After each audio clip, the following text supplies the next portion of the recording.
Okay, now I am. I'm streaming. I'm playing the music. Here's the opening theme. Oh, I gotta bring it back to the beginning. See, now we're live, but okay, it's going. Welcome to Talk of the Tavern. See, it's coming through my speakers. I don't even know who's coming. Interactive weekly geek con, all blended with wit, sarcasm, and a pub-like atmosphere. We're adults talking about adult topics and using adult language. We laugh and make jokes about almost everything. We don't intend to upset, but some folks have their feelings hurt easily. This is all done in humor in the style of the great offenders such as George Carlin, Red Fox, Lenny Bruce, Richard Pryor, Robin Williams, Wanda Sykes, Sam Kinison, George Lopez, Lisa Lampanelli, Chris Rock, and others. So grab your vice of choice, sit back, relax, and get ready to enjoy yourself in the company of great people, hot toddies, and guests alike, because here we come. Now we've got the actual intro music that everybody gets to hear. It's playing now, but I figured it's music so we can talk over it if you want.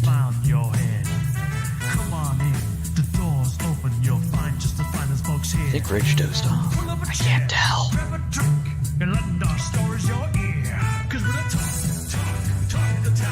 Hey, Andrew has a spare AARP card if you need it.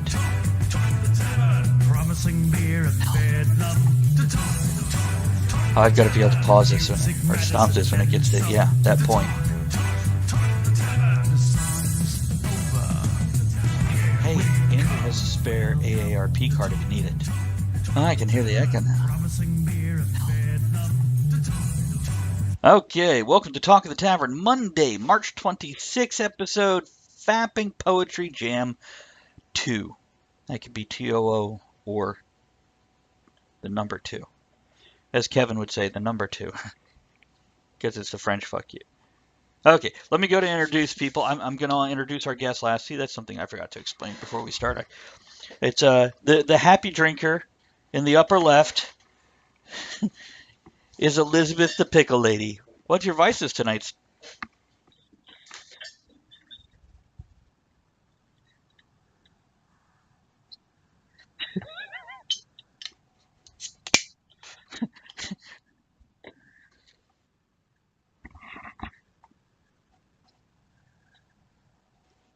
Sounds like 15 things. Okay. And flavors. Now, speaking of women with flavor and taste. Oh, wait, no, she's dating me. We have Andrea D'Amigo of Night Owl Creations. Hi.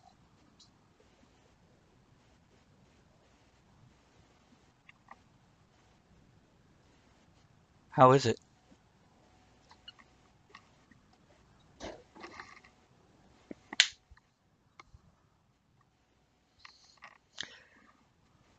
Okay, now speaking of things that I often think of apricots when I talk about, Ed Summers, what do you got tonight? I don't know. I had nothing. I was lost.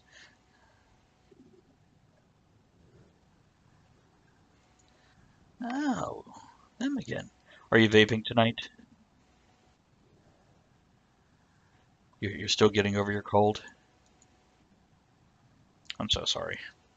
It's And then our special guest, this is actually one of the really cool guests. This is like a guy that started podcasting. Like there wasn't computers yet. He had stones pounding it out so the neighbors would go, wow, we love this guy. Rich Sigfrit, or podcasting Rich Sigfrit, or Charlie Brown. I don't know. He has 50 different.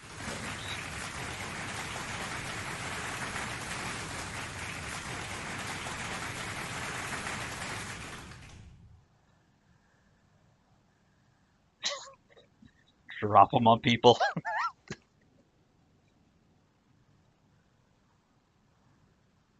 True.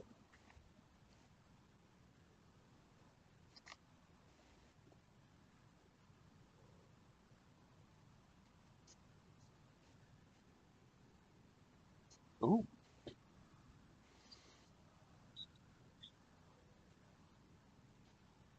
So, so what you're saying is you started drinking because in the pre-show you weren't drinking, so you drank before the pre-show. So by reach, yeah, he was totally like, "Oh, I'm gonna be a little late. I got a reboot, connection problems." He's like, "Translation is I'm liquoring up because I got to put up with you guys."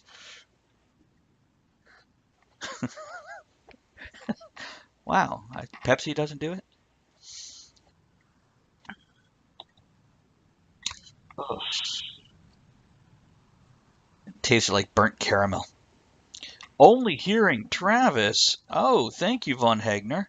Let's see what we got here. Let's do...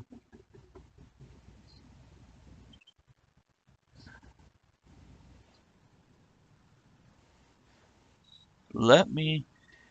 Von Hagner, give me just a second while I figure this. Well, I think...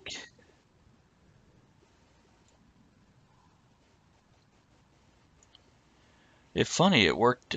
Somebody give me some noise, please. Interesting.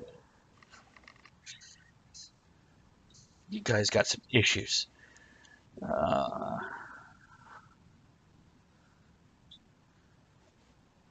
Interesting. Okay. Yeah, the desktop audio is not coming through at all, so let's see here.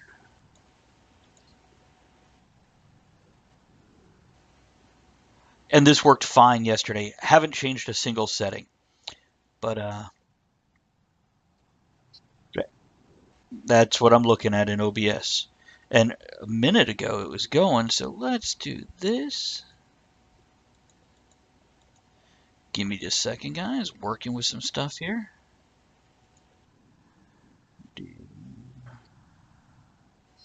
That could be what it is.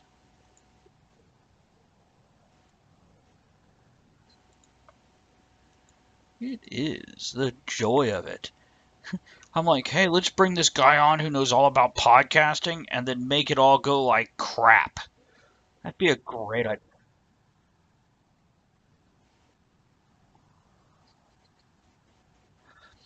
You know, it's a Twitch, but yeah, I agree. I tell people, no, it's not podcast, it's a live show, and they're like, no, podcast. I'm like, fine, whatever, just watch it.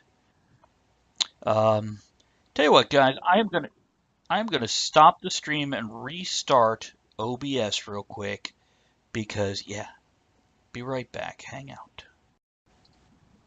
Okay. Ah, let's do this here.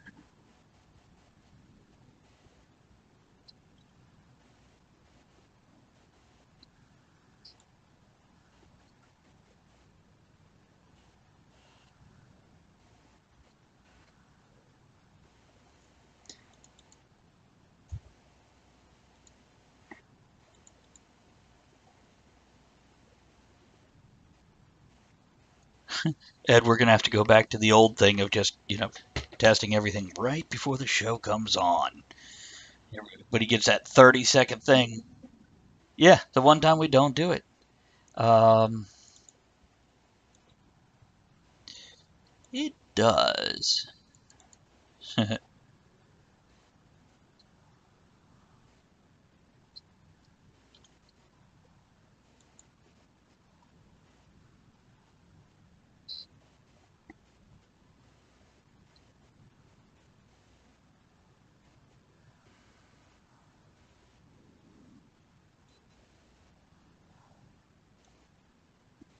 Who's got a horn going off? Okay.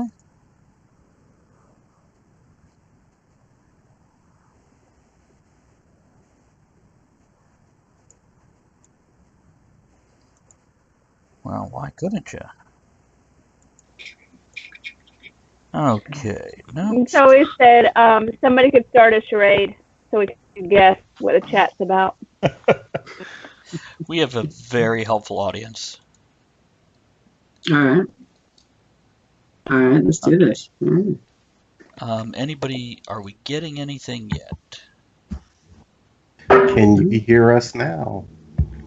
Can you Hello. hear me? Hello. Hello. Okay. Tell you what, guys, if you suddenly hear them, let us know. First word sounds like shop. Mm-hmm. I can hear you. Oh, thank you. If any of the listeners, viewers, I can hear. I can hear it on Twitch. You can hear it on Twitch? Okay, everybody can hear everybody. I'm going to stop touching Everything things. sounds crackly to me. I'm hearing crackly. Well, that could be our internet, too. So hard to say. Okay, so It seems sound like- is back. So, to let everybody know, Elizabeth is drinking a bunch of stuff. Andrea has wine that's apricot-y. Ed has... Damn it. Ginger ale. Ginger ale. And Rich is a podcast infamy. He's like the Zorro who never wears black, a mask, isn't small, Mexican, or a noble. It's No, not that's a all very noble- true. Yes, I've been around podcasting for a very long time. Yeah, Super so, long. See, I burned all the material when it was all quiet and stuff, man. Yeah. Now I got Material nothing. burner. Like, I'm basically clown shoes for the show. Be doing props. All right, That's that's it. sweet. That's awesome. Sexy. Oh, and tonight I am drinking Vienna Lager, Devil's Backbone, in my gaming cup, which is a -10 dexterity, because I figure I will fumble through this one anyway. I could show it to the rest of you guys too, but let me put the beer in it. You'll actually see it better. I see you put your face on. See, I hear the crackling too. Is it crackling for others? Mhm, I can hear yeah. crackling. I'm confused. Von Hegner says he can hear everybody. Talking Towie is questioning if sound is back, and Skipper is saying I'm hearing voices. So, does that mean is it? Are we good? I think so. Yeah, it seems like it. Okay, we'll roll with it. Oh my god. I hear all now. Okay, good. Oh, what am I smoking tonight? A Gloria Cubana Series R. So, got one of those for tonight. Oh, you know what? Let's do a toast. Here's to rolling with the shit Here, as it here. rolls downhill. You're rolling the Lands shit. on the subway seat. Yes. To the Batmobile. Mm. That'll do. My Batman fidget spinner Towie, I do want to know doesn't spin. how you got your tip jar set up on your screen. I have another person who's going to be helping me out, but I figure I'll talk to you also and see if there's more than one method or Oh, source. I'm the only one crackling. I'm gonna go away and come back. Bye. We'll miss you. Wow. No waiting on that one. Anybody want to say anything better while she... Oh, she's back. Shh. Back already. Damn. That didn't take long at all, did it? Welcome back. She's We got miss good you. taste. And I don't know what's gonna. Now- Okay, hopefully the crackling's gone. For all of our regulars, in case you haven't heard or been tagging along anytime this week, because we've done like 5 shows in the past 7 days, the Kickstarter money came in, we purchased stuff, we received it, we set it up Friday, did a show Saturday and Sunday to test different things. That's why you got to hear, or maybe you heard, maybe you didn't with the technical issues, the theme music that you haven't heard for 3 months. So oh, see, look, Rich is on there. It's Richie Munster. That's one of his other names. Mm-hmm. That's the stage name for burlesque things, for adult naughty things. But yes, I'm popped in the Twitch feed there. Which works great for here. I was going to mention that in the pre-show stuff. Oh, Andrea, apparently you're the crackly one, according to Ian. Yeah, I fixed it, hopefully. Yeah, it doesn't Question? sound like it anymore. Since you're the burlesque person, does that mean you're going to be taking something off?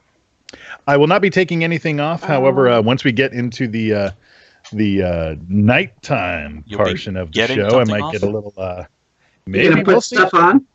We'll see. Richie Munster might be making an appearance. We don't know. Ah. So is that like a mix of like Eddie Munster and Richie Cunningham? Because that's what it felt like. No, the name actually stems from.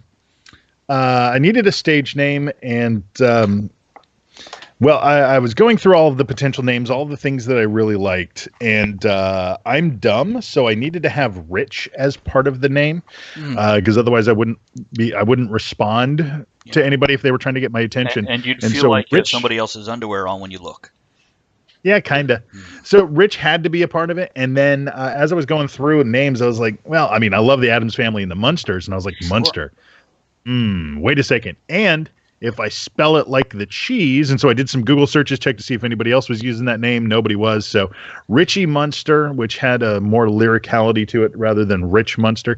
Right. So it's just multiple levels of way too much thinking that nobody does into a stupid name.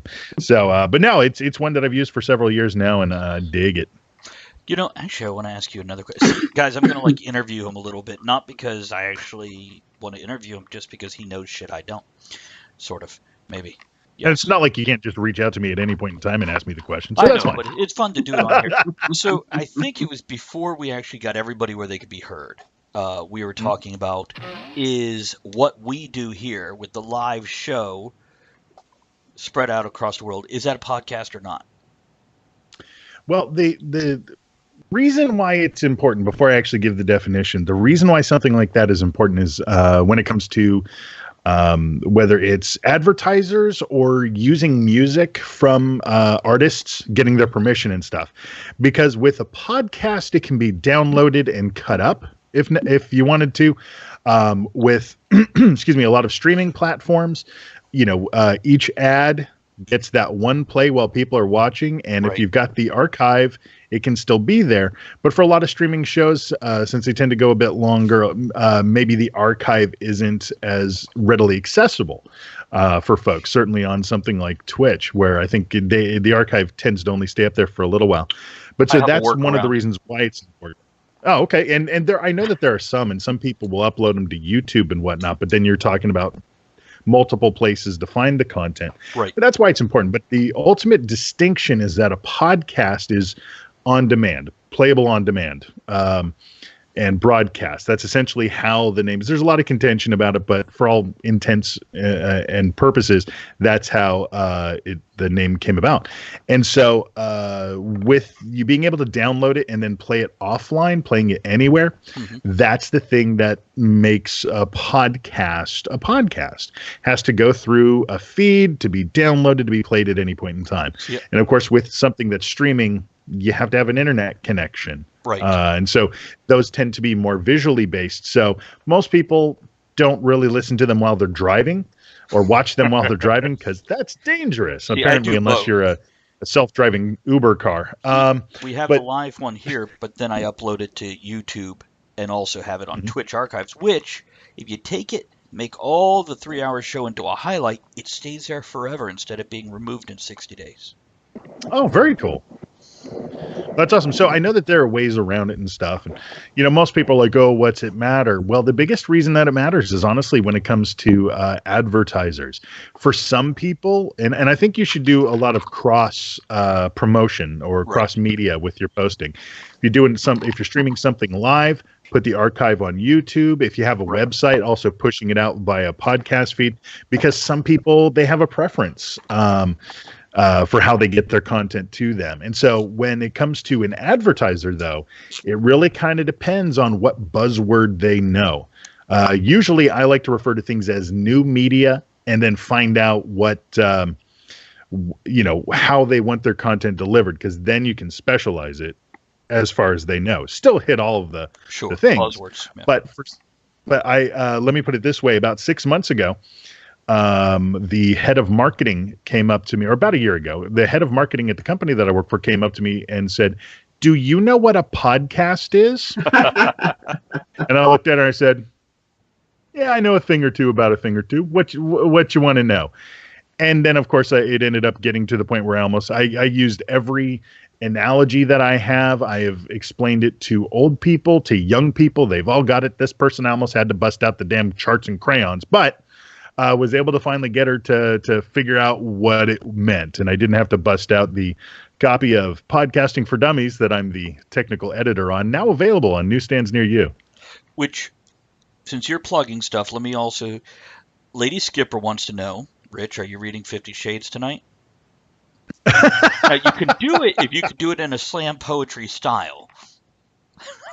I can certainly try. And in fact, if you want to pick which voice you want me to read it in, sure. Yeah, I can do that. Okay, and if I can interrupt again, Desmond, good evening. Max RPG, thanks for joining us. Max, I tell you what, if you want to throw up your link in the chat Max does, and I believe I have the right person. Max does a role-playing game that he's got a Kickstarter out for right now that will actually it makes everything compatible to D&D 5th edition. But right now he's got a Eastern samurai ninja noir steampunk expansion coming out. So feel free to throw that link up there for everybody who wants to check that out, Max. Yes, Andrew? I just want to say, Lady Skipper and Sir Skipper suggest Kermit as the voice. I'd like to think they demanded as opposed to suggested. Well, and that is something that I just did over last weekend, I believe it was, where we did my producing partner and I. We have a burlesque show called Boomstick Burlesque. It's brought to you by Creativity Out of Context, which is our art collective that we created. And since our show was on St. Patrick's Day, our theme was 50 Shades of Green. So it was all things green themed, whether it was money, weed, anything green, St. Patrick's, Irish, all kinds of stuff. And so I did bring back the 50 Shades bit as Kermit the Frog. Now, I will say that there has been one request. I will do Kermit. But if you want additional voices, if there is time in the show and I'm permitted by the host, for those things to happen, I believe there needs to be some tippage going on. I'm a dancing monkey, but I at least want to make sure that there's some contributions gone to Talk of the Tavern. Oh, okay. So you guys can do that via bits. Let me do this. Go ahead, Andrea. If you go in the chat box, there is a triangle. That's how you can throw bits. Don't want to spend actual money? Watch videos. Get 3 bits to throw at us. Also, if you have Amazon Prime, you can subscribe to the channel at no cost to you and throw us a couple bones. And don't forget, you can always tip via PayPal as friends and family, because you're not paying for a service here. You're throwing money at us. So, friends and family, so we don't get charged the fees. Or as I like to say on stage, it helps to keep them off the streets and in bars where they belong. That's right. I'll drink to that. Yes, I like that. Here's to that. Hell yeah. Here. Let's see. Okay, so I was grilling you on the podcasting thing, which, by the way, good news. Not only did we get a booster, I also got a better camera holster with a light holder and a mic holder, so when I'm interviewing, we don't have as much crap background noise. Oh, good. And tomorrow, I believe there will be a donation of a soundboard and a bit of other equipment so I can do mobile broadcasts from different cons without relying on them to, give us anything. Oh, thank you, Sir Skipper. 100 bit. Here's to Sir Skipper and his 100-foot bit. Thank you, sir. I just like to drink. This is a good excuse. So, yeah, you might hear from me in a week going, what the hell am I doing? Or being, I need one plug. Where do I buy this thing? Radio show. Oh. Yeah, right. Are they all gone? Are they still around? I saw one. There's one up the road. No, that's just an empty building. Oh, could be. Social Assassin, who's Kevin, our Brit that we normally have on, says, bonsoir, mon ami. I'm falling asleep listening to you in bed. Wow, it's just like having sex with someone. What is he wearing? Yeah. What are you wearing? Do it, Social Assassin. Or is it Social Ass in? Oh, yeah. You know what? I totally ignored Ian's comment. Ian says, I just take my handle through the different ages and locales. I am Ian Macbrick. I'm just going to call him that. In the Iron Age, Sergeant Ian McBrook, in Victorian wherever, and Luckpull. What is that? Lance Corporal. Lance Corporal, not Lieutenant Colonel. John Bridger in post-apoc. I'm just going to. Oh my God! Ian. What? That's all I care. Kevin said he's wearing his skin suit. Yes, 2 asses. Is he petting his snake? Maybe. Oh, see, I like the way he rolls. Very nice. That's very kind of tantalizing. Or tantalizing. Ooh, Yeah, in fact, I may even have some theme music for him here if he's got skin suit. That's the music from... Do I make you horny? Do I make you horny? Oh. All right. I thought maybe it was the music from Hannibal Lecter with Buffalo It Bill. is. Yeah, that was. It is, okay. It puts the lotion in the basket. Do I need to skip ahead to the part you recognize? Is it? There we go. Yeah. All right, I think any more than that, I think you got to pay for it. Here's why. I've seen the movie twice, enjoyed the hell out of it both times, but the last time was like 10 years ago. So I love the movie, I just don't watch it enough to go, oh yeah, that's something. No, I'm just like, ah. All right, Jesus Junior. Okay, they did the scene in Clerks 2. Is that? I've seen that one time. It was like in 2000. Clerks 1 I've seen more than once, but Clerks 2 I've only watched one time. Oh, hold on, what do we got? Oh, look at Kevin just wanted all the attention. No snakes tonight. They like warm spots, which makes for uncomfortable sleeping. Plus, the big python fills the bed. Just ask Ed. Ed, does Kevin's python fill your bed? My big python fills my bed. So it'd be like python dueling if you had to share a bed with Kevin. And we are twins, so, yeah. Are you Siamese twins? What part were you attached by? The fire hose? Just the tip. Oh, speaking. Yes. Where the hell are you going with that one? What's the name of that trailer we watched today? Oh, Human Centipede? Cock Blocker. No. Cock Blocker. Oh, it's you've seen The House and you've seen Daddy's Home or these sort of movies, right, Rich? Mm-hmm. Okay. Yeah, not yet, but I am aware of them. They're actually in various queues. I haven't had the chance to watch them. Well, there's a new one coming out April 6th, which has John Cena in it and other people who I don't remember who the hell they were.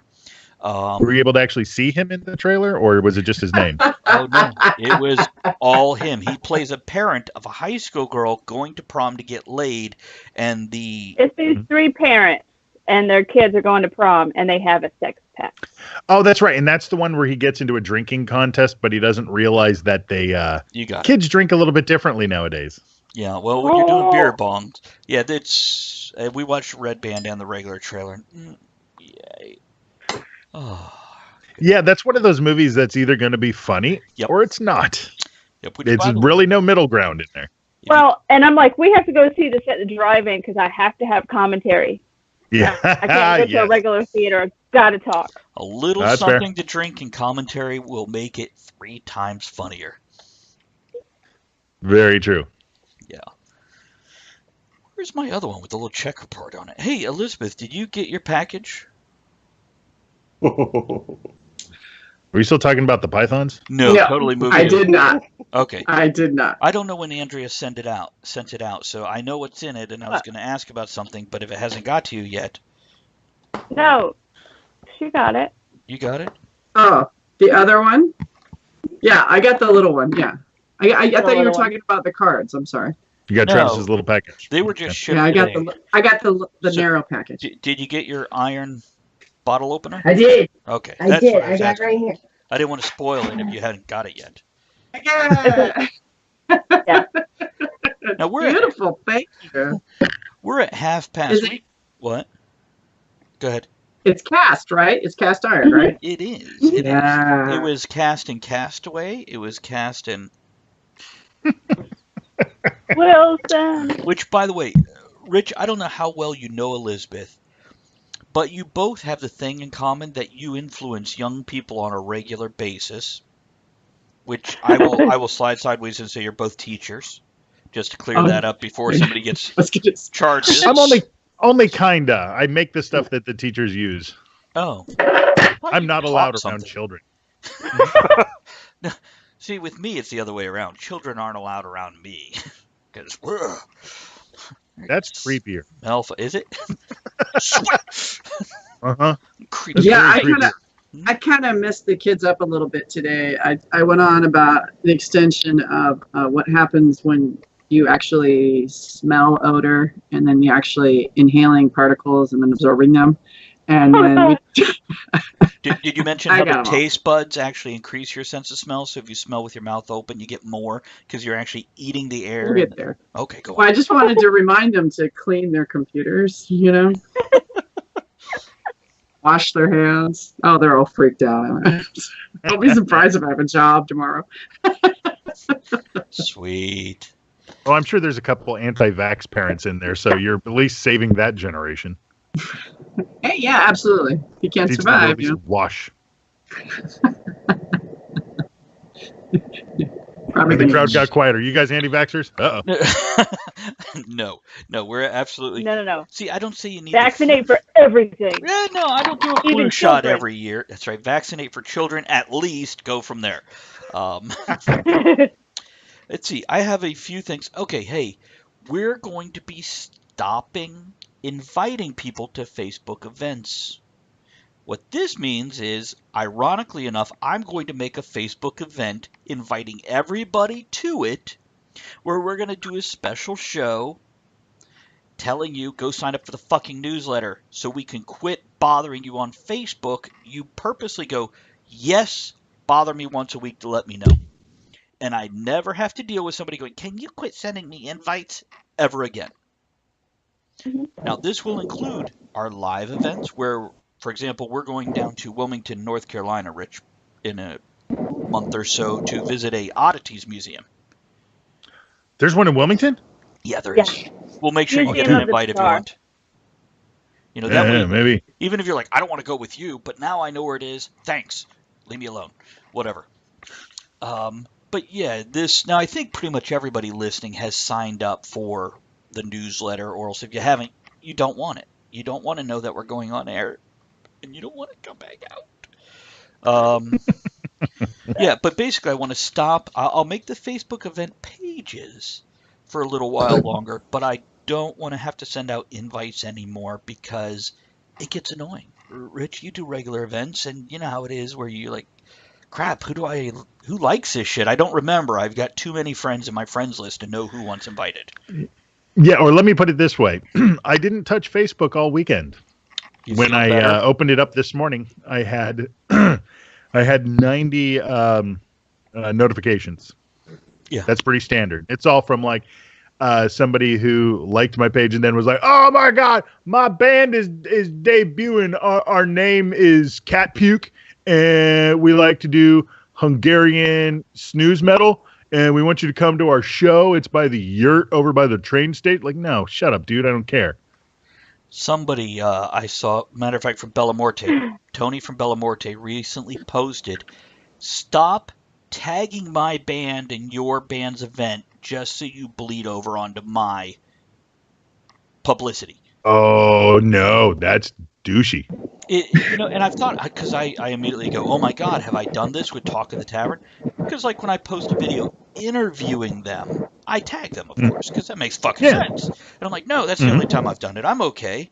But for example, when I was at Mysticon and I interviewed different people, I made sure I tagged a lot of people that went to Mysticon because I felt, they were there, they might be interested in this. Then I realized the sound was crap, and thank God I got new equipment. You know what I mean? And by the way, people, I do a lot of cons a year, and I love that people are out there taking pictures and stuff like that. And this is not you, Travis. This is people who will tag me in an album, and I'm going through all of the pictures, and the only picture of me that's in there is my elbow.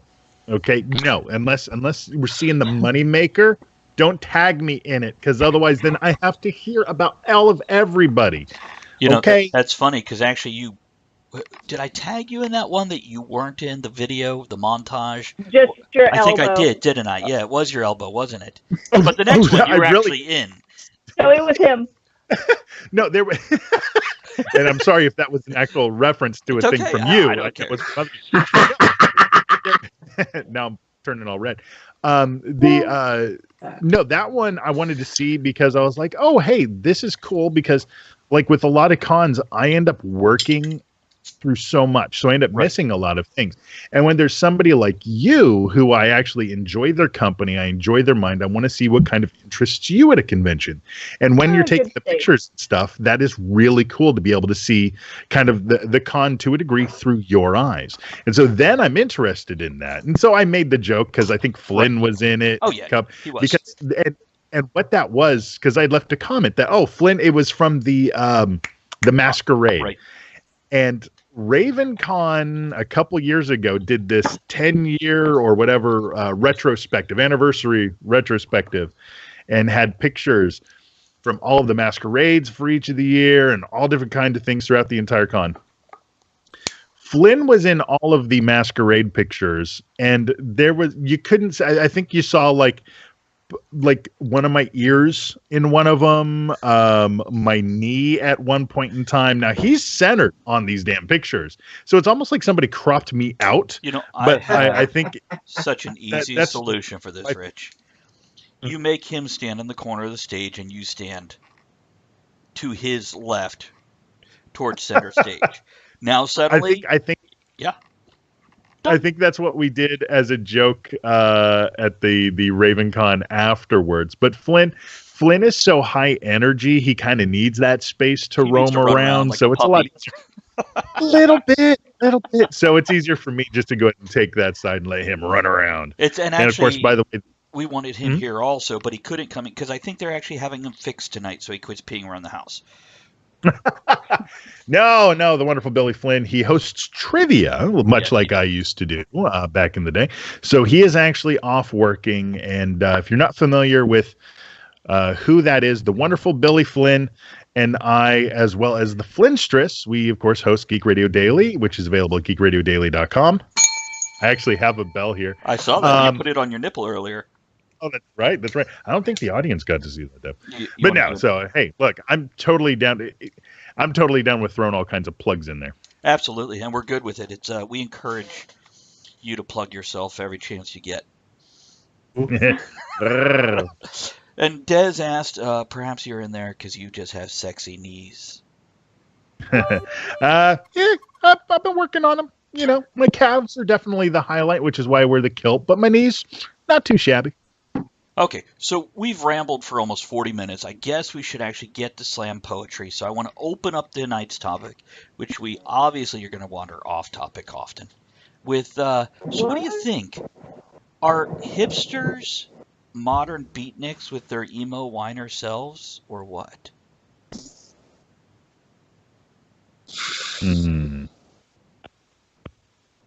Wait, was that the poetry? No, that was a fucking question. You're all like, I'm sorry, I know too many hipsters and they're listening, so I'm not answering. I don't know. I don't give it any fucking thought. Yeah, I'm still trying to find the inner meeting. Should I snap after? I don't know. We do snap after the poetry. No, we take a drink. Hey, I'll drink to that.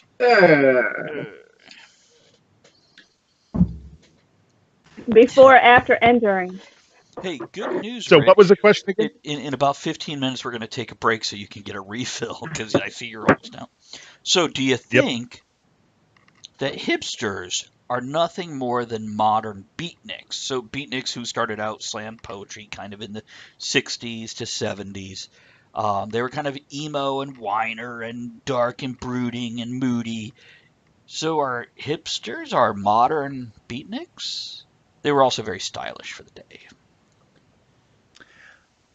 I think I think hipsters also, much like the beatniks, like they started off being a cultural response to the button-down situation that was going on in the 50s, the repression and stuff like that. Right. So here comes this bohemian lifestyle and whatnot. And I think the hipsters kind of came the same way after the 90s, 2000s, whether it was the grunge or whatnot. Think hipsters are goth who bred with metrosexuals. We got hipsters out of that. And not physically bred, but culturally. I think to a grand degree, that they are the parents or hipsters, yeah, definitely the children of like goth and yuppies, where it's this where they want to rebel against the system by making everything like handcrafted and whatnot, but that same allegiance to a very specific uniform with beard and flannel. So I think that there's definitely hold on. Take a look at Rich real quick, guys. I'm seeing not flannel, it's plaid. Okay. There's a difference. Yeah. Although the beard is a new addition, and I'll tell you why. Because I've always had the nothing big more chops. than city flannel. Very true. Go on, chops. So used to have the big chops and the goatee, and I realized that up top is getting a little bit more sparse. And here in a few years, I'm going to have to start either shaving it or going with the Picard or just going completely shaved. And being head shaved with chops looks weird. It does. So I'm trying to see how the beard will look. And Unless you're a pirate, with how it is right now. Pirates look good with just chops and a shaved head. So if you that's wear true. Knee boots that fold down, you're going to be all right. True, but Time Warner keeps sending me these nasty emails about all the piracy that I've been doing, so I'm really kind of having to stop from it. Play on words. That and Captain Sully. Okay. Anybody else have comments on hipsters, goth, beatniks, snapping? Kevin does. Social Assassin does. Go ahead and read it off. Hipsters don't have a single clue about true beat. They are the exact kind of social sheep that I can't even read that word. Kerouac, Ginsberg. Oh, Kerouac, Ginsberg, etc. would have despised. Now, Jack Kerouac, that's the guy that did the assisted suicide, and Ginsberg is the female judge from the Supreme Court, right? Mm-hmm. I thought so. Yeah. Sure. Jack Kerouacian. Mm-hmm. Yeah, sure. I have a dog a bone. This old man keep rolling. Well, my question is, how many goth kids are going to die on accident because of mistaken identity during the zombie apocalypse? Or not die because of mistaken identity. Yeah. Oh, that's a good point. They just blend it. The smell. Zombies would be able to tell. You think goth kids don't smell enough? No, they smell. They smell like cloves. Yep. Cloves and sadness. So I think that there's nothing really that zombies are they're gonna be drawn to that. So can you make up a quick poem about that? Maybe a limerick, or maybe a sonnet, or a sonata, which is like a small sonnet. You know what? Give me a minute. Let me see what I can do. Okay. So I thought a sonata was a car. It is. My gosh, she's coming. Hold on. Elizabeth's got something. Something like a goth by gosh is coming. A goth by gosh is staggering posh and slinking to the hall. He's pale and frail.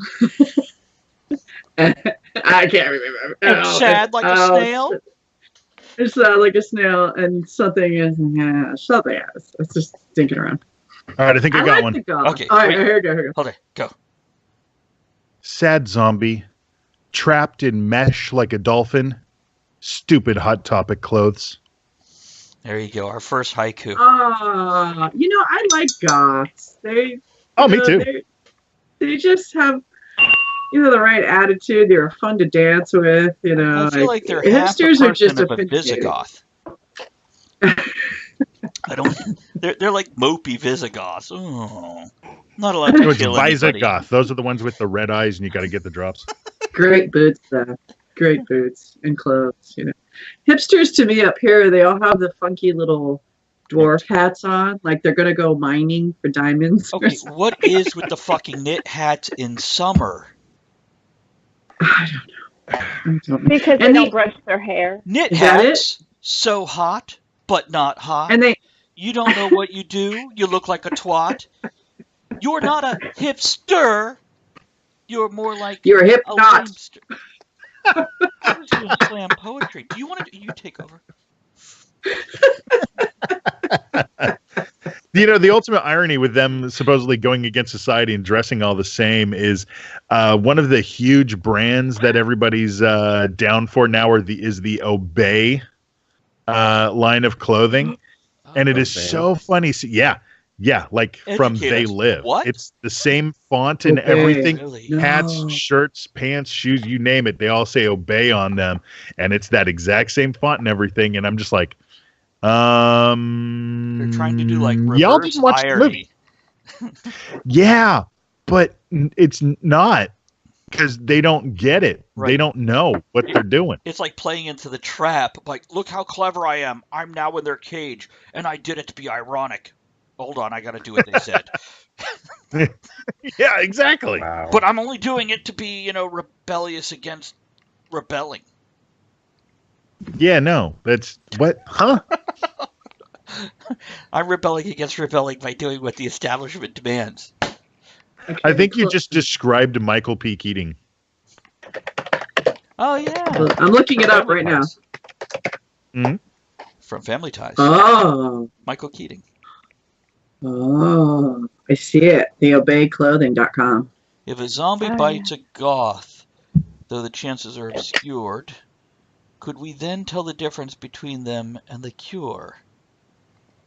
Oh, I like that. I like that.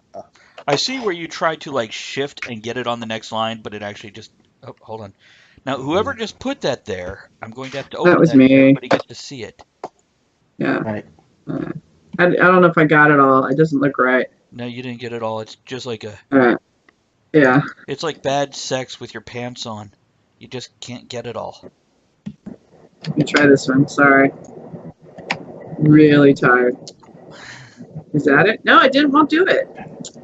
Oh my god. What are you trying to do? Put Let's a picture of copy, the Obey. I was Just trying to Drop it into Twitch. drop it like it's hot. Okay, so Ed, I got do, this. do you All have right, thank you. do you have a poem for us, buddy? Oh, I don't want to start out. You don't want to start out. You didn't start out. We've done like 3. I was doing one original one Yeah. right off, but I got shut down. It's like the Gong Show. No. No, How I did don't. you get shut down? You took over, and then you didn't go on. No. I just said when you said I made it rhyme because you said it was like a hipster, and I said no, like a hip and not, and it rhymed with the previous line. I'm sorry. I thought I was adding to it. We'll have to do group poetry. Oh my God! It's Just like click whose on line- the link and look at the clothing. Whose poetry line is it anyway? I can't. Oh, men's and women's. Obey. Can you buy men and women here? No, that's a different website. Oh, you know what? I can't look at this right now. Not with our bandwidth. It'll chop up our Twitch. Yeah, it will. It will. Okay, Andrea, hmm we've got What? about 10 minutes before we go into a quick refill break. Do you have something? Do you have some poetry for us? Would you like to slam that poetry up against a wall? Slam something. All right. Pull its hair?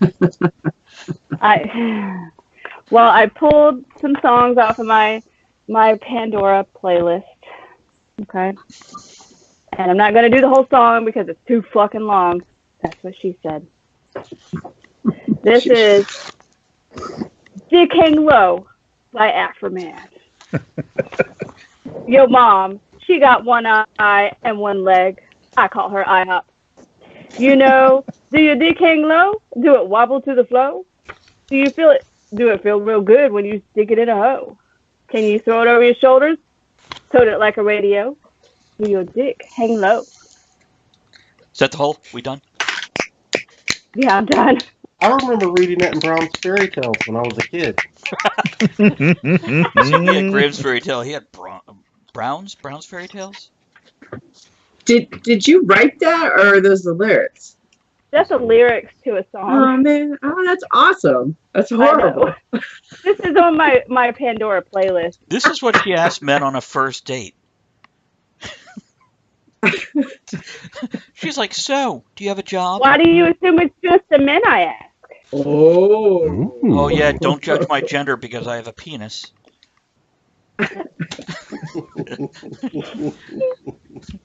Judge not, You what do? not. I don't If know. anybody wants to look up this song or any of the other ones, it's by Afro Man. Oh, you don't need to say Because, that. Aren't they the guys that did Because I got Because I Got High? because I Yes. got high. That's what I know Yeah. them for, which is a hilarious I got song till the high. third time you heard it, and then you're like, oh my god, shut the fuck up already. Because I'm not high.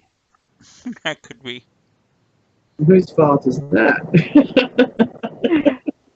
Federal governments, assholes. Commonwealth of Virginia. Now, do you guys imagine Trump likes to roll a good doobie once in a while? Do they still call him doobies? Thank you, Desmond. Or am I stuck in the 80s?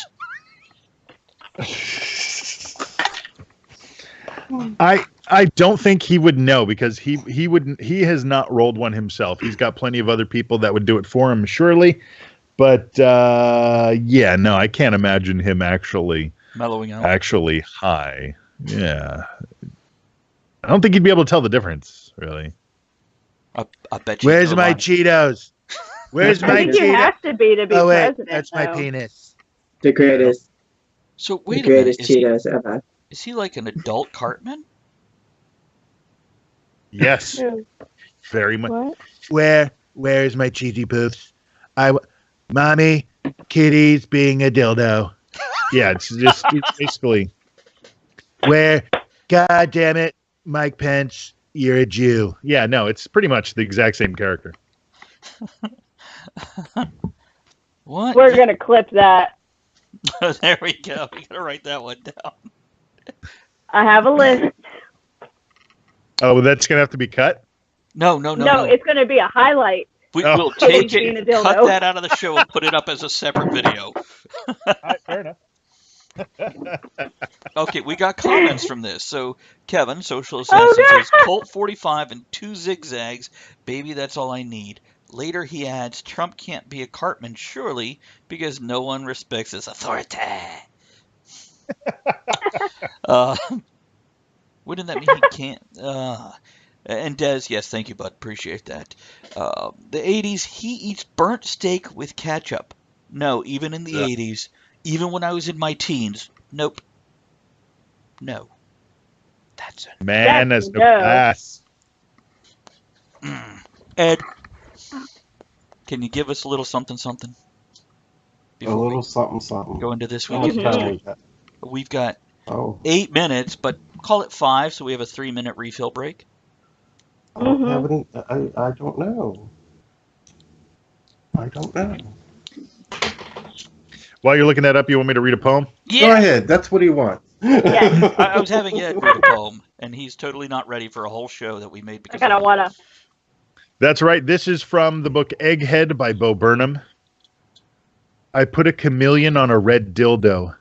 He blushed. He didn't say it was a long one. He was a short one, though.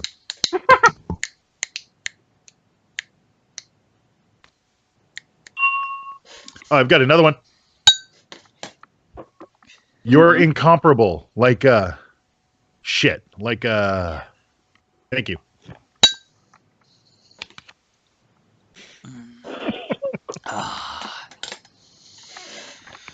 Oh, let's see here. Social Assassin Kevin he loves Bo Burnham frequently and often. Biblically? Yeah. Okay, Desmond's like, words. Yeah. it's I feel like Shel Silverstein would be a good poet to read in a slam poetry style. What would be? Shel Silverstein. Oh, yeah.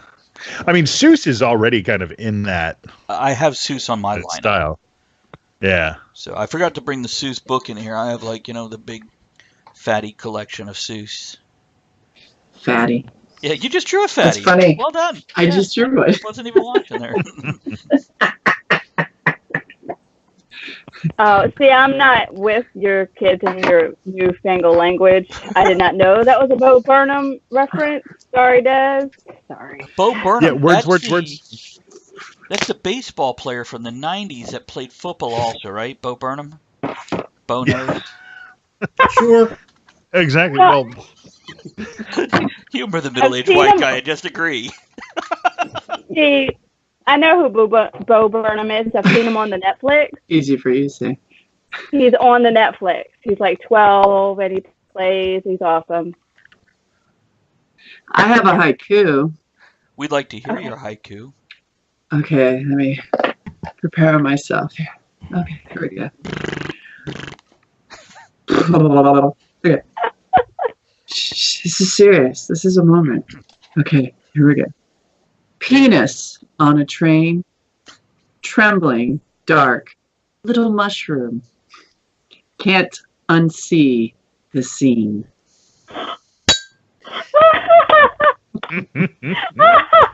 And that haiku is That, based that on actually a, happened a Yeah. few weeks ago. It's a true story, Rich. It was a mushroom. It was. Wow. Yeah, Kevin. Oh, it was horrible. That sleep thing is really working Welcome out for to you. New man. York. Preparing to motorboat somebody, anyone, Yeah.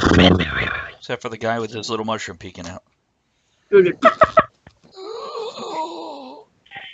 would be a little hand job.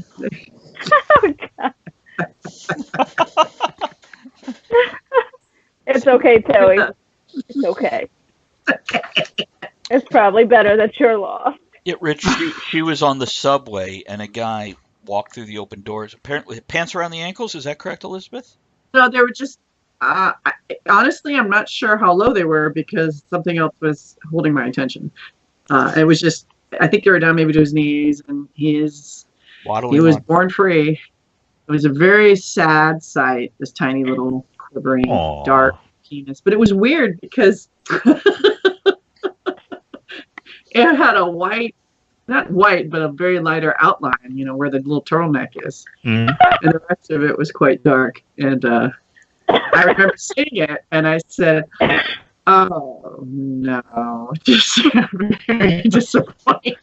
Oh, maybe he's a grower, not a shower. He And- was loving it. It was quivering in the wind. He was just excited, looking around. I mean, it was no Hey, one else. it's not about the size. Am I right, ladies? Right? Yeah, right. Ed told a story last week, the week before, about where he had you just gotten out of the water. Ed will do naturalist nudist stuff, and he was not showing that day. It was cold. Oh, It was mushroomed. yes, It was And only. yes. And one of the chicks saw him naked, and they're like, "Oh, so you're a shower, not a grower." And he's like, "You got to be kidding me! Kidding me, really? I ain't showing nothing right now." Can you imagine what she's been with before him? Mm. Yeah. Horses.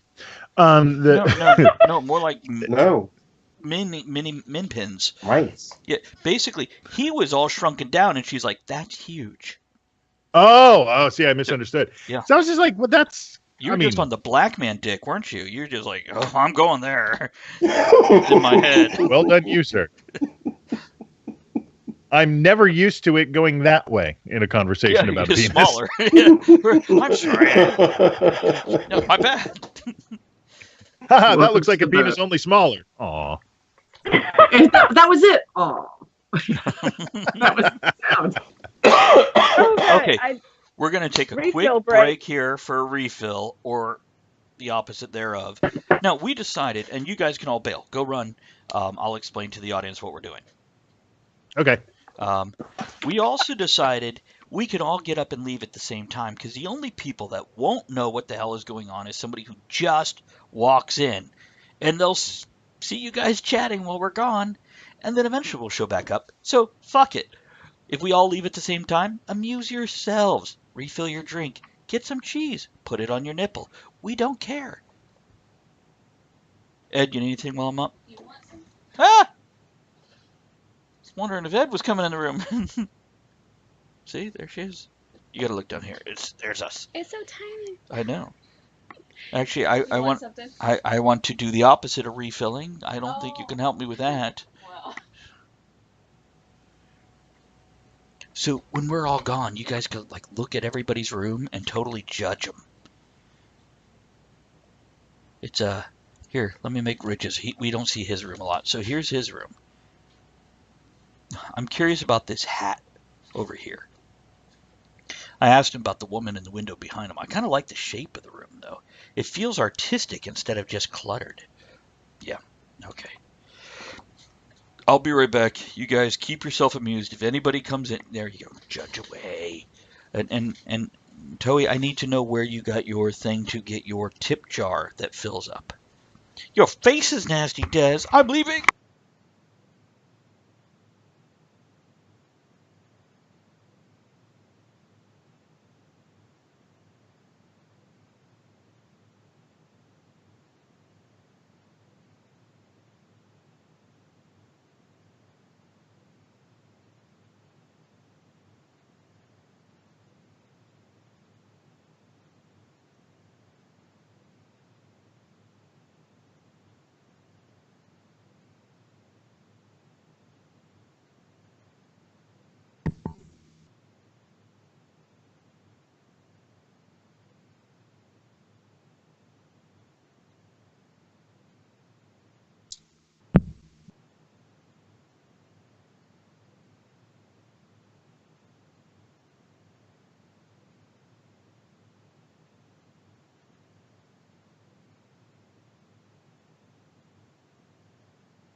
Through the Streamlabs, huh?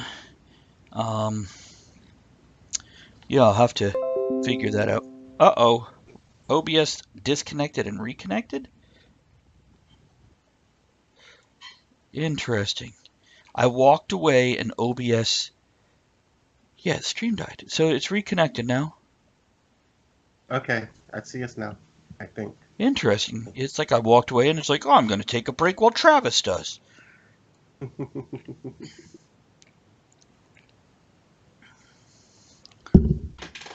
See, I need my reading glasses to read what Talking Toei put there. I don't know what that is. It's a hammer with R-E-X-T.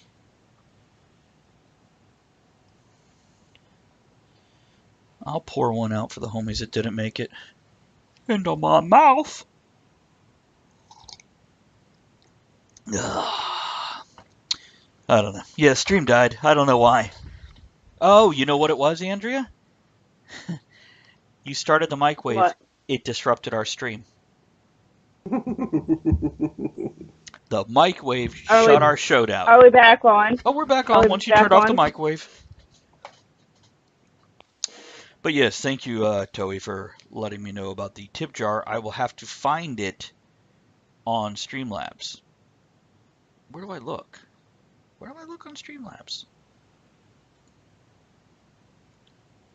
And I don't know why the desktop audio is not. Is that you guys still can? Yeah. Audio. Can you hear me? Yeah, I've got it set up in a second way where it's grabbing the audio output. Ed, I'm going to start the This Week in History music. You ready? I'm ready.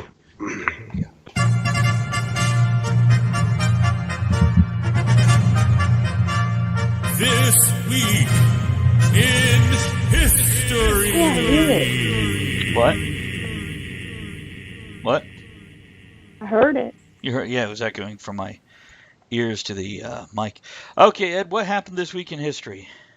This week in history, shit happened, y'all. Yay! Like what exactly? We don't know. March 25th, 1983, one of the most bittersweet reunions ever performed, Motown 25th Reunion Show. It was a night of some of the most awesome musical performances by some of the most awesome performers in the business. You know, one major highlight of Mm-hmm. the evening was Michael Jackson's Moonwalk, performed for the first time. See, I really feel Yes, like sir. Motown should have helped support disco survive and move forward. No, Oh, I like disco needed to die. No, Oh, disco it's was fun to great. dance to. It is. Come on, you don't So like the Bee fun. Gees? Hold on, he's hacking up a lung. We'll give him a second. Disco has made him gag. Oh, Disco's like a big dick. It makes Ed choke. Mm-mm. Are you still I'm not muted? drawing a big You're dick. muted. Can you hear me now? Yes, we can. So you didn't like the Bee Gees at all? You know, it was okay when it was there, but Uh-huh. it was time. It was time. But it's okay for what we had to continue to survive. I mean, YMCA? Do you even consider that disco? I do, because it's the era. Yeah, it was disco. why did it have to die? It I was mean, time. like rap, crap, whatever. It goes on and on. But the It thing won't is, stop. it didn't die. It evolved. It branched out and became other things. It became hip hop. Hip hop is the Disco? love child of disco. Ooh. It's the hip knot. What? Instead of the hipsters, the The hip knot. hippity to hop. Hip Hmm. hop, hippity hippity hip hop, don't stop, rockin' to the bam bam, boogie up, set the boogie, sing boogie to the boogie to beat. I am Wonder Mac, and I'd like to say hello. Good group. To the black, to the white, the red, and the brown, the purple, and yellow. Come on, if you're gonna do it, let's go. I don't believe you both have that fucking memorized. Awesome album. My brother had it. Yeah, we wore that sucker That's out. being clipped. I have the one from Wedding Singer where the little old lady sings it. Oh, really? Nice. Oh, yeah. I did a whole video with me eating spaghetti or something while lip syncing to that. You should see the video of me dressed as a seal while Andrea throws Swedish fish at my head. Really hard. See, And Did you get mixing that? my Fun. mouth is just like BAM! They're hard. Okay, Ed. What else I'm sure he earned it. I just hurt my What are you Okay. eating? What are you eating? Andrea. What are you putting in your mouth? The soup she told you about. The soup I made. It's super. That's like a joke. So it's at the retirement home, and Crazy Nancy gets up early in the morning, jumps out of bed, whips the sheet off the bed, and ties it around her neck, and she runs around the hall screaming, Super. "Super pussy! Super pussy!" She runs into, her neighbor's room, jumps in, stands there, and says, "Super pussy!" And her neighbor says, "I'm gonna have to have the soup." I remember that joke from middle school. Because that's the kind of fucking jokes I used to tell in middle school. You're welcome. I think it's funny. I think it's funny. It's a good joke. It's a good joke. Okay, Ed, what happened? What else happened? All right, other things in pop culture this week. 34 years ago, the Breakfast Club premiered in theaters. Was it that good of a movie to you? No, but Elizabeth? Breakfast Club. I loved it. I still love it. I love Johnny Molly Depp. Ringwald, so yeah. She was cute. Yeah, no, it was an okay movie. It was definitely definitive for the era. But I don't think it was even especially Kind of like that. disco. Oh no, Andrea bolted. Kind of like disco. You know what? Disco Pasher. Where'd she go? She's coming back. She's Welcome going back. Andrea. That's some kind of soup. Yeah. Everybody froze up. That's So Andrew, Yeah, what's your better. thoughts on Breakfast Club? Great movie or what? I liked it. I watched it a lot. I liked it. It's stupid, But we don't have I a liked copy of it, or Pretty in Pink, or The Crying Game, which I have never seen The Crying Game. Oh. I have it all on Next time you're up VHS. here, grab a copy. I have a copy here. So Do you grab have it? Okay, well Yeah. maybe we'll have to borrow all those 80s movies, and we need to figure out if we're gonna. Did we figure out the drink date? Because I need to schedule that event too. Oh, the movies are on Netflix too. 25th? 25th of this month. Yeah, remember? My That's birthday. on the 25th. Yeah. What, are we doing something Andrew's before then? Are we? You and I are going to do something on the 5th. Oh, There's a cat very good. in our guest's office. There's a cat. Oh, what is it? He's eating something Let's or make it big. chewing a. It could be Ah. Rich. Maybe Rich is dead and the cat is eating him.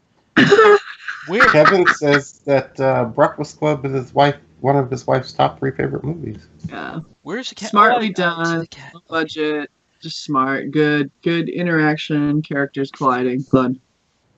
Right. Oh, right. I have a job interview tomorrow at Amazon. So I may not be available Tuesday, Wednesday, Thursdays anymore until after a certain hour. So what we might do is make it Thursday night. I'll be available, Ed. You could drive up there with the alcohol. Let me know how it goes. Okay. That cat is really into it. 33 years ago, He-Man and She-Ra in the Secret Sword premiered.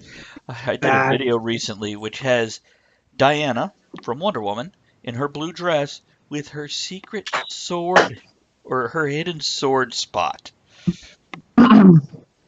Yeah, that's out there. That was the movie with Dolph Lundgren, right? As He-Man? Hero? No, this was actually an animated movie. Oh, the animated one. Oh yeah, I remember the live action, don't I? Yeah, it was, yeah. I think I tried to block that. Really, anything with Dolph Lundgren. We so wanted to like Dolph Lundgren, but he was in such crap movies. The Punisher. I must break you. Okay, Rocky IV was like one of his decent ones, and I think I've only seen it one time because I don't much like Rocky.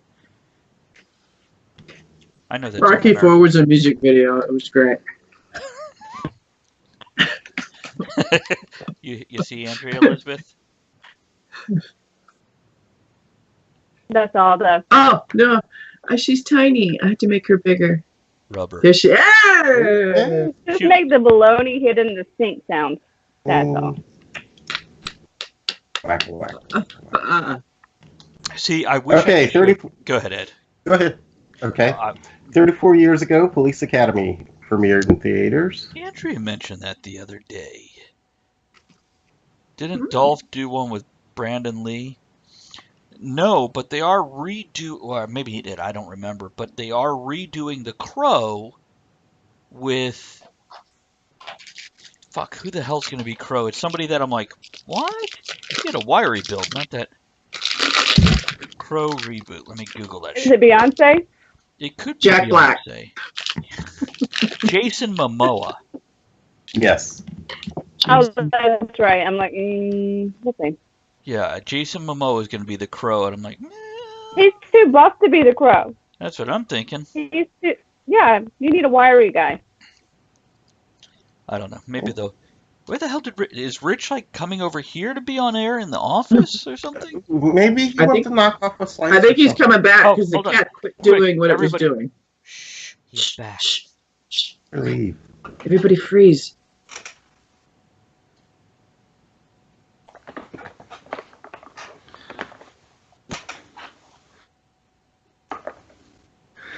Oh no, are we doing a buffering gag? No. Where the hell do you Sorry, go? Do you like make a trip to South Carolina, to south of the border, to get a cool bumper sticker or something? No, sometimes my house is like a convention where people don't know how to take hints that a conversation needs to wrap up because I got places to be.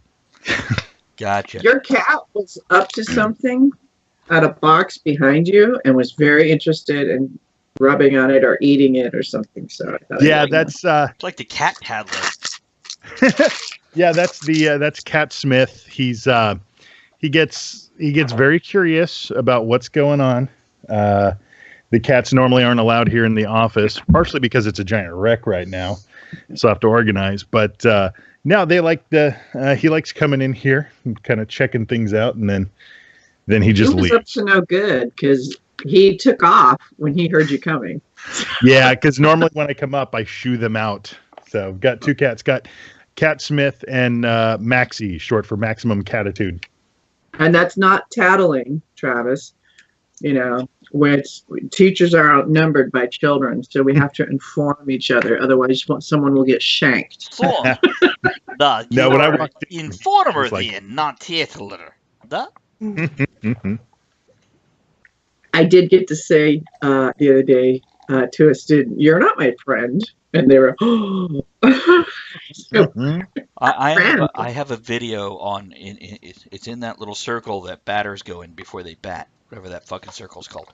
And I have a video on deck. That's what it's called. I have a video on deck all about how we need to explain to children, though we might listen to them, they actually don't have the authority an adult does when they speak, and we don't actually give a fuck because they haven't had life experience yet. So there's times they need to shut the fuck up. And that way, when they hit the adult world, they do understand there's times to listen and then there's times to speak. Because we're taking that lesson away from them, and they think at 8 years old or 18 years old, they have equality to everyone else in the conversation, not understanding they don't have enough experience to participate as an equal. Most of the time. On occasion, some of them absolutely do. You want to talk about video games and Twitch hookups? Maybe they know more. We don't know. Yeah, and the fun thing with mine is you throw in ADD and a little bit and a touch of Asperger's, and oh yeah, it's yeah. I regularly have to play traffic cop in conversations, but they're normally good. It's only really bad when they come back from their mom's house, where it's basically free for all and no rules or structure or anything like that. Dude, so when I they feel come your back, pain. it's yeah. second I'm regularly half. like okay. Yeah, with the second half. The first half, I have sympathy, I have empathy, and then of course we won't, but we could get into the whole discussion of, did this shit exist when we were kids and we just didn't realize it? Or how much is society going, oh, you're okay? And how much is something we just didn't know about? I was an annoying shit when I was a kid. So probably ADD and whatnot. Yeah, a little bit. My kids get it honest, that's for sure. No, because I used to talk about Star Wars with my dad because I would read all the books and all this stuff. And one day I'd flat out asked him, I was like, hey, Dad, I didn't realize you like Star Wars that much. And he looked at me and gave me the best bit of advice that I could have ever heard as a parent. He said, honestly, Richard, I don't give a shit about Star Wars, but it matters to you. So I listen. And I was like, oh, okay, cool. I've told my son that about his interests. Go on. Of course, what?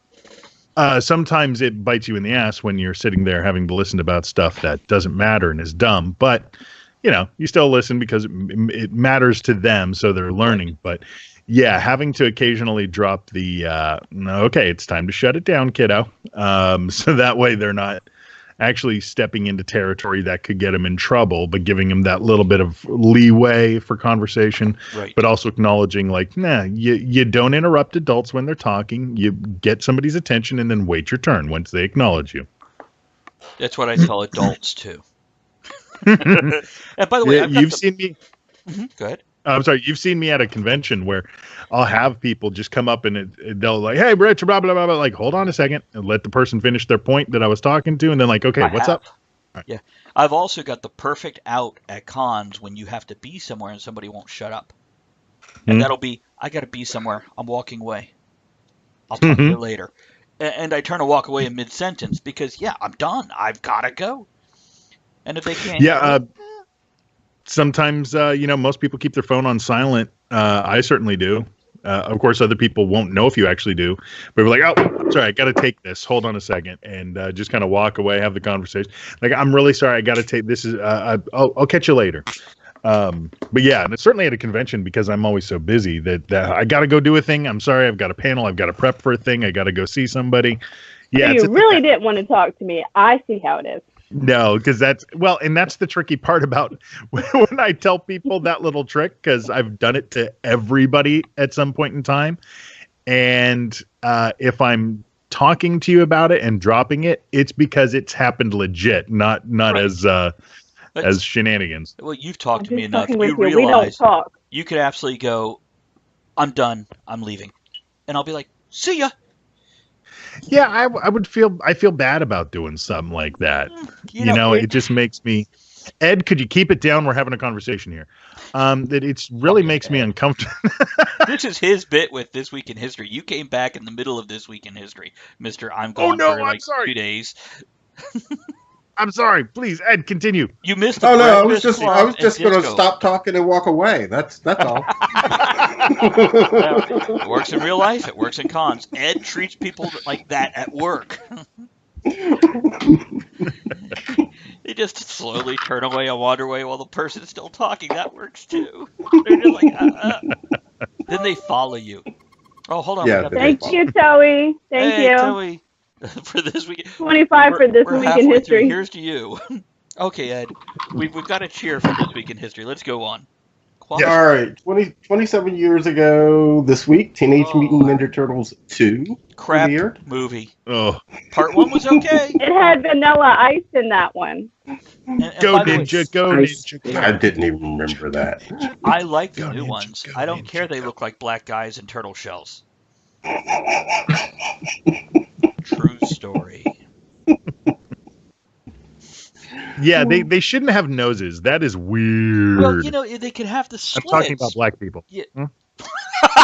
So every time I see a black person, I should be like, got your nose. Yeah. Stop punching me. Where's all the Voldemort black people? What's up? Yeah. He was more gray than black. Okay. Okay, Ed, go. Speaking of bad movies, 33 years ago, also, The Last Dragon, featuring Tony Todd. Star Trek fans might remember him as Kern, Worf's brother.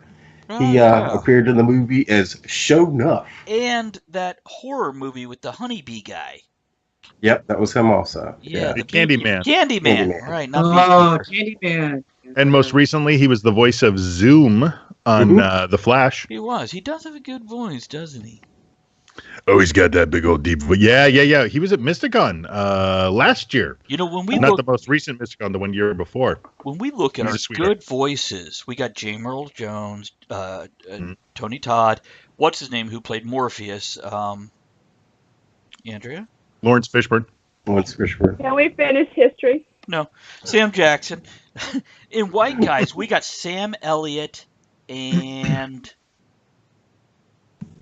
there's one other white guy that has a good voice besides Sean Connery. He's kind of Well, I would say Bendy Crumb Snamberbatch. He's got a really good voice. He does actually. He's one of the newcomers in the Good Voice crew. Okay, go on, Ed. 26 years ago, Basic Pussy. Instinct premiered. Pussy. Launch. That says it all. And 54 years ago, last week, Lucky Charms cereal was released. I did a video on Wow. YouTube featuring Lucky Charms twice. Mentioned it 3 times, but once with Irish Spring deodorant soap. Like, Irish Spring deodorant soap is magically... Wait, no, that's not it. Wait, so Eon Mac, Ernie Reyes Jr. played Lord Bowler in Briscoe County? Did he really? So Ernie Reyes Jr. Am I reading those right? Isn't that the little Asian guy from that 80s Kung Fu TV series? Sidekick or whatever it was called? Or is Ernie Reyes Jr. the black guy from Ghostbusters? No, you're close. You're getting close. He actually has he hangs out in an apartment with his heterosexual life mate, Bert. I want a heterosexual life mate. Was his name Ernie? Bert Mhm. Ernie. Yeah, that's what it is. Oh, yeah. I want a heterosexual life mate. Yeah, I would recruit Ed, but Ed has so many other... Do you remember when black people would call each other brother and sister, but they call white people cuz? Because they're like, oh, I like you enough you could be family, but you can't be a brother or a sister. You could be... now we're accepted as brothers and sisters. Thanks, Ed. You're welcome. I know what you said, little kid, but you reach out, you touch a brother's heart. What else we got here? Oh, I love the next thing, Ed. The weird news. Yeah. You want that one? Oh, All do right. that. What do we got? Let me throw the link up here in case somebody wants to read it. But Should I pull it up to look you- at it while you talk about it, or should I just listen? you don't really have to. Okay, I I'm gonna mean, listen. the Massachusetts State House has an entrance that's called the General Hooker entrance. General Hooker was a Union general during the Civil War, and he is credited for the name of giving the prostitutes hookers because apparently he encouraged them to follow the soldiers to keep them happy. Great So legend has business it. and military move. So legend has it. Now, delegate to the Massachusetts State House thinks that they need to change the name of the entrance because it's offensive. Wait, is it called Hooker Backdoor?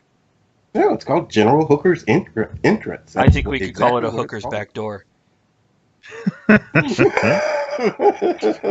What's the interest for General Hookers? what's the new name they want to give it? Oh, there's no new name mentioned. She just believes that is offensive. It could be Bodie McBoatface. Go. It's tragic when historical facts become offensive. Yeah, let's get rid of some more history. Hey, Ed, I'm so Yo. glad they took that shit out of Mark Twain's work. That was offensive. Yeah, freaking robots, man. Wait, that wasn't the original? Did they replace the word with robots? Yeah, there was a version that went through and replaced all of the that one particular word that is no bueno now with robot or android or something like that. Wow, that makes a lot of sense. It's like a night in King Arthur's space station. What? Well, now we're starting to get into sci-fi original movies. Thank you, Netflix. Oh, wow, I read that wrong. Okay. So you got more on that, Ed? No more on that. What do you guys? Should we change the Hooker entrance to something else? Lady of the Night? General Lady of the Night? Fucking whore hole! Can we have the whore hole instead of Hooker entrance, please? I think Hoary McHoreface or just your mom. I mean, there's plenty that could be. Transgender transitioning. No, that's next door. I wouldn't know which entrance to use then. Well, you know, any exit can be an entrance. Ed, please, fucking go on now. Deaths. Speaking of deaths, and I just threw this one out there because I thought it was kind of ironic. March 22nd, Charles Lazarus. Who the fuck is Charles Lazarus? He's the founder of Toys R Us. He died the same week that Toys R Us died, basically. Which, by the way, took his toys away. The Simpsons predicted it also. It was on The Simpsons like 2005 or 2007. Toys R Us closing down. Well, it's going to happen eventually. It did. Well, yeah, is that a prediction? No, that's not I mean, no. everything's going to shut down at some point in time. And plus, The Simpsons has been on for 147 years. Every bit of writing that is going to be a thing that happens. You know, most of the quotes I have from The Simpsons are from season 1. Wow. Yeah, and I have season 1 on my shelf. None of the other seasons, just season 1. And I remember it on the Tracy Ullman show when they had other people doing I was going to say, Oh. that's when I remember it. The really bad drawings for like 20 seconds. I love that. Mm-hmm. Well, I mean, I go back to Matt Groening had Life in Hell. That, I remember it. Great. Syndicated in the free rags that you could get anywhere. Yeah, I love those. With his one-eared bunny. Wait, that's not a bunny. What the fuck is that thing? Hold on, Elizabeth is checking her phone. Am I? Either she's That's staring at not her her phone. clitoris that's the size of That's her not thumb. It's bigger than a man's penis on the subway. It's hard to tell. I never said it was a man. I never said it was. Oh my. What, Ed? Kevin says they should change the name of that entrance to Lap Dancer Lobby. We also had a couple good ones above that. Social Assassin had the Asexual Atrium. And Towie says garbage chute. Perfect for politicians. Yes. Good stuff there. Okay, birthdays. It's your birthday. March March 25th, 1942, the Queen of Soul, Aretha Franklin. Hallelujah. March 26, 1874, poet Robert Frost. We should pull up one of his poems to honor him and do it in a slam Ooh. poetry style. Would be Go for it. honoring him. Well, okay, March remembering 20 him. Go on. Hey, I know that song. March A lap 26, dance. Sorry. 19... Adrian never interrupts anybody, so this is great. You want to talk about a lap dance is better when the stripper is crying? Is that what you want to talk about? I love that song. It's so horrible. Okay, go ahead. Okay, I'm done. March 26, 1931, Leonard Nimoy. March 27, 1963, film director Quentin Tarantino. So he's March 8 years 29th. older than me? You know, I've got something to bitch about here real quick. Okay, in general, we all like Will Smith, yeah? Yeah. Okay. He, 3 months ago, started a fucking YouTube channel, and just this week on, I think, Jimmy Fallon, he celebrated his 1 millionth subscriber. Fuck you, Will Smith. I've been pulling at But the he's ship Will for how... Smith. You know what? Don't cock block me on this. This is justified outrage that I'm nobody and only have 284, which, by the way, you know how I got that 1 subscriber last night? Going, you subscribe. Each one of y'all count. That's You right. do. All 284, which was 285 last night, and they withdrew it less than 24 hours later. Okay, I'm going to tell a dirty little secret. There's these groups on Facebook you can go where they go, you subscribe to me, I'll subscribe to you. We'll get to 1,000 subscribers, and you can monetize your channel if you get 400 hours of viewing in the past 12 months. Okay, well, so I've looked into these groups, and I'm like, maybe I'll do this. And I did it for like 1 day. I went, fuck you, I unsubscribed to them all. Because everybody would subscribe and unsubscribe. And I went, no, I really want to do this. I want the channel to grow, and if you get a growth, the algorithm for YouTube will display you in more suggested videos. No, because they're still... Fuck you, YouTube channels. What's next, Ed? March 29th, 1968, actress Lucy Lawless, Xena herself. God, I love her. She's still beautiful. Mhm. Yeah. And if she's had work done, she doesn't look like it. So that's always good. She rocks it on Ash versus Evil. Yeah, she Evil does. Yeah. I couldn't March get past 3rd, episode 2. She also rocked it in Rome. Yeah, she did. She was naked and hot in Rome, too. Yeah, she was. March 30th, 1945, singer-guitarist Eric Clapton. And March 31st, 1971, actor Ewan McGregor. You know, my favorite album with Eric Clapton is the one he did with B.B. King. I feel like he kind of drones and whines in most of his music, but with the album with B.B. King, Riding with the King, it's some good music. Mm-hmm. And Ewan McGregor, I'd like to fist bump that guy. Sounds dirty. I totally meant that in like, yeah. There's always a bigger fist. Okay. Okay. My one and only personal birthday shout out is to my mom. She would have been 77 years old today. And along with that, I have just a single verse of a poem that I'd like to recite.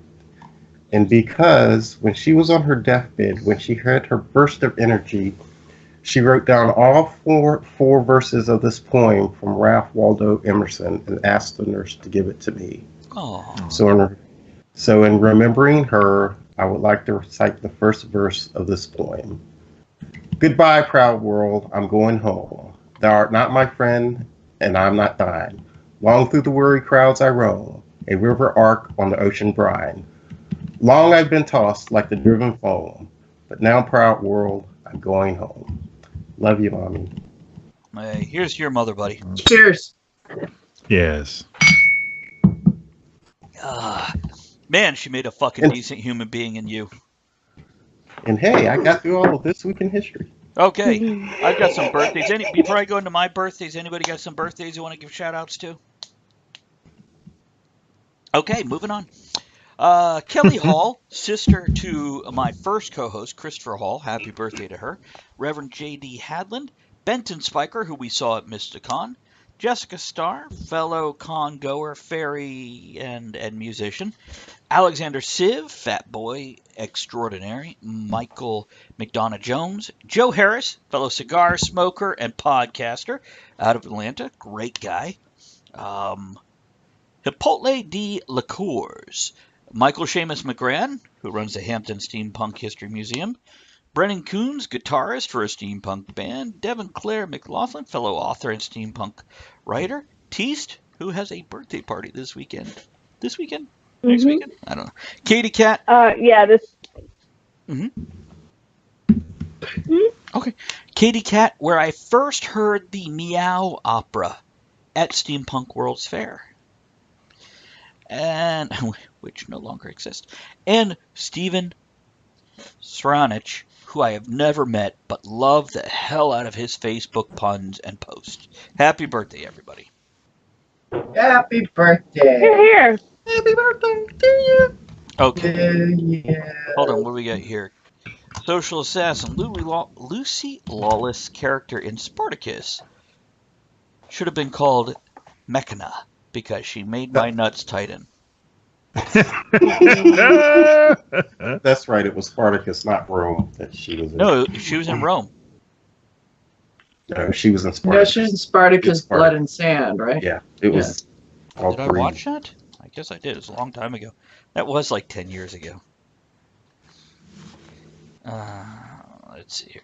Anyhow, okay, back to Fapping Poetry Jam. Ed, put something down, man. I'm gonna have to go, bro. You got a bolt? This fever's kicking my ass. Okay, man. You have a good night. You do want to read one before you go? No. Do you want me to leave this up so that I'm still hosting the show? Yep. I'll just turn the lights out. Okay. Bail, buddy. All right. Bail. Go feel better. All right. He is Good night, sick. everyone. Bye. Good night, Ed. Dog. Get better. Yep. So, Now there were 3. but he made it all the way through This Week in History, which was like 35 fucking minutes. Yeah. See, I'm dying to know who's in Rome now. Who did I forget? When in Rome. See, I remember Roman. I have like season 1 on DVD, and I've watched like the first disc and just didn't get into it. I don't know what people saw in this show. I don't either. But there's a lot of nudity and nice bodies and I get sex, it. You I know, guess. you had that in other shows too. For example, True Blood. But at least you had something more than just naked people. And I love my naked people. Is that a kitty on top? It's a kitty. Aw. It's a kitty. Here, let's just make her picture bigger for all our viewers so you can see what she's drawing. She's got a dancing monkey with a cup, a doobie, a stein full of foamy goodies, a hot Cat chick, baby. And a kitty.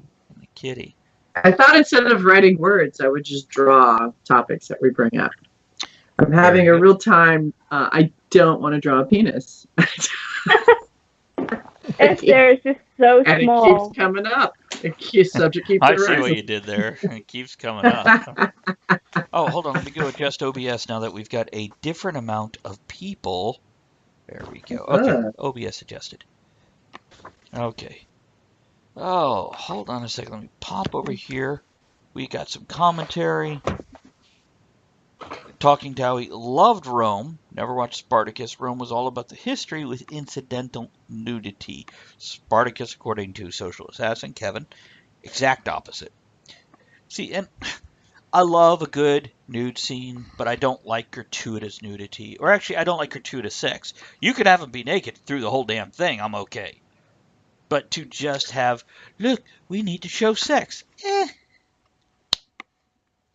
And I pointed out to Andrea how good some of these shows have gotten, having a full sex scene with absolutely no nudity. What were we watching the other day, Andrea? That it's like a full-on sex scene, totally covered. Preacher. It was all shadows. You saw it on the wall, and yeah. And they'd show her, cowgirl, and she's on top, and she has her arm covering the nipple just exactly so, and they're moving and grinding, and they're totally naked, and you know it, but no nudity. I'm like, wow. What's the point? That's soft porn. Yeah. It's classy. It's classy. No, it's Classy still porn. unnecessary sex scene. You could totally have her flopping over, pulling the sheet over her, and no. Look, you chased him away. He's shy. Look, you chased him away, man. Maybe he needs to go one out. Do we have any more poetry? I have some poetry. What do you got? Well, as always, I didn't follow directions because I don't know. I read a poem. You read a poem, write a poem. What a mess. Either one's okay. What a mess. All right, here we go. I call this pestilence. All right. Doors open, and we swarm, pouring forth, oozing across the islands. Tsunami, dichotomy, exponential growth. Lies left behind in our wake. Lies, litter, ignorance, excrement, and sin. All evidence of our presence. Drowning in diversity, space is the most precious commodity. Taxed and paid for by bits of your soul. Years become expensive. Kind is scraped away. Apathy remains. A scarred and hardening shell. The current is strong. There is little room to move, even less to breathe.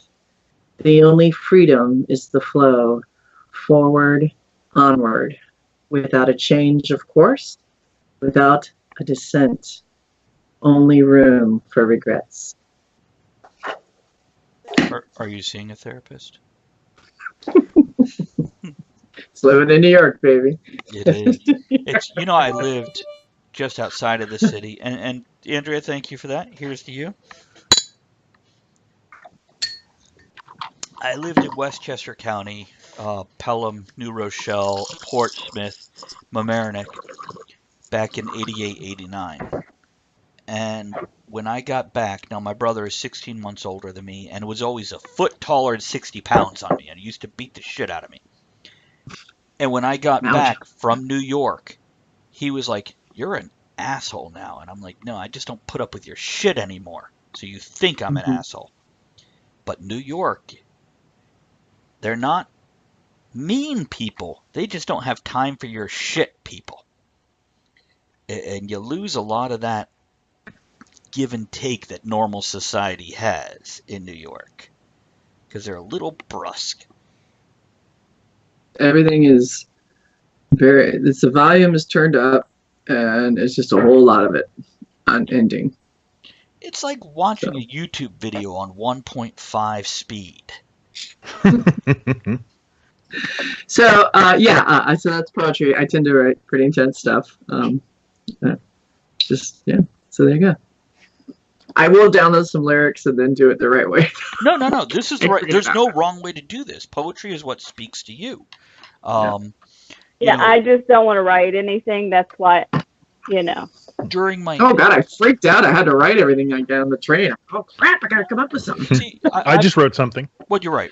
Let's hear it. Okay. Rich. Which, by the way, Rich, real quick, Elizabeth, can you show him your tribute to Rich? You showed it to us earlier before he came on. Your water bottle? Can you show us your little Rich tribute?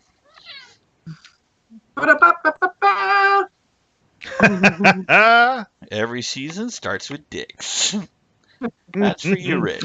Always disappointed when I go in there. They never have what I want. Very misleading name. Curled past how far it should, reflects on ability and virility of wood. Is it on purpose? Did he lose a dare?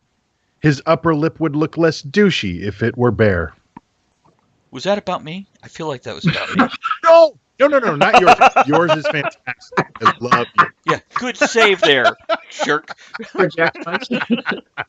Now I am jealous of your mustache. I can't get I don't have it as long, and I'm working on it, but it's not there at Okay, all. stop trimming here. A lot of my length comes straight from the middle. Yeah, no, I have Okay. stopped trimming. The only time I do is if it's one that's just way too wacky. But Well, no. once you could chew on it, that's when you have the wax. And let me know, I'll tell you the best wax. I tried probably 8 different waxes at this point in time, and there's one in particular that stands out, Firehouse Mustache Wax. Tacky. Not only does the name apply to me, tacky, but, it's a good product too. That's the name of the entrance. Tacky. Kevin, why are you still on Twitch? You were supposed to go to bed so you can get up early for work. That's why you're not on the show. What the Just come hell? on the fucking show, Kev. We are Yeah. so damn entertaining. He Come doesn't wanna play. Or he's hoping that we're boring enough to actually put him to sleep. One of the two. He knows better than that. Rich, this is one of those things. I have stopped broadcasting for 3 months to 9 months, depending on the situation, because I just didn't have a place to broadcast from. And this most recent time when I brought it back and found out I was able to do this again, Kevin said he got the message at work on his phone via Facebook, and he squealed like a little girl. And he's like 6'8", running a 6 kitchen foot in a 20. castle. Ed, said he was giddy and giggled like a little girl. I don't know. We were all just so happy because it's such a stress relief. As much as we love our audience, we would do this shit if nobody showed up because we just like doing what we're doing. We have done this when no one showed up. We have. Had to build up to those 284, huh? Oh, no. There's times where we had that, and then the next week, because, it's Christmas Day or Nothing. whatever. Mhm. It's we have 5 or whatever. Okay, I've got one, which is a popular song that was featured in a movie with Charlie Day and Ice Cube. In the Called talent Fist show. Fight. Yeah, the movie is Fist Fight, and this is by Big Sean. Wait, we got a toast. Hey, here's to Desmond. Thank you for that, buddy. Kevin hit it on the head. We do this because we're too poor for therapists. Now, this one, when I read it earlier... I actually saw my therapist before doing the show. Did you really? Do you see a therapist? You'll need to see them after. I have a talk therapist. I'm not a huge fan because, oddly enough, I don't actually like talking about myself. Sure, I can jokingly do it as a character or whatever, but when it's actually talking about real shit, I'm just like, don't wanna. And so it's kind of like, ugh, I gotta go. But it's, it's supposed to be healthy for you. He does have occasional insights that are really good, but it's mostly, he doesn't charge me, Okay. which is making me kind of like, are you going to get some sort of a Hi, back Von Hagner. Are you book or writing a book? something? Yeah. Yeah, exactly. And occasionally I get little nuggets of Poop. of insight on things, but beyond that, I'm just kind of like, this is out of my way. Why am I doing this again? But I think that depends on who you have and what you're going for. Absolutely. I think they're really good. Yeah, totally. It's. I feel like therapy is medication for depression. In the short run, it's very helpful to help you reset and realize what's going on and get control of things. But if you have to do it eternally, well, that's a whole different world. Well, if it's dealing with the exact same stuff, then yeah, but that True. tends to be more of a problem with the person. But to Right. me, I'm a big believer of try to fix it on your own. If the toilet's leaking, you do what you can to try to figure it out. You try to fix it. If clearly it's not working, then go see a professional. Mhm. So yes, I'm comparing my emotional status to a leaking toilet. Everybody say goodnight to Von Hagner. Good night, Von Hagner. Good night, Von Thanks for joining us, Hagner. Good night, Von Hegner. buddy. Okay, so I'm going to read this. So you want to flush the things that are blocking you emotionally. Either I else. see what you did there. Either else. Gets They're plugged up. unsinkable. Oh, Okay. shit. You ready? I'm ready. So should I read Do it. this in a Russian accent or No, in a never do Shatner anything in that. or in a Shatner accent? And it's a group vote. All of you get a say in this. So what do you think? Russian or Shatner? Yes. I want a Russian Shatner. See what you did? Oh my God. It's either that or Sean Connery is a Russian. Okay. Agreed. Sure. Sure, Mother Russia. Yeah, I don't. It's gonna end up as Jamaican. It's the Jamaican Sean Connery. Let's see what Do it. happens. Where Yes, do you I go? Do would it. like some ganja, man. Hey, Irie. See, the one accent is good enough for me. Putting two together, it's always okay. Here's what I'm gonna disclaimer. Yeah. Okay, if I'm gonna do a Russian Shatner, Shatner goes all around the world. Just saying.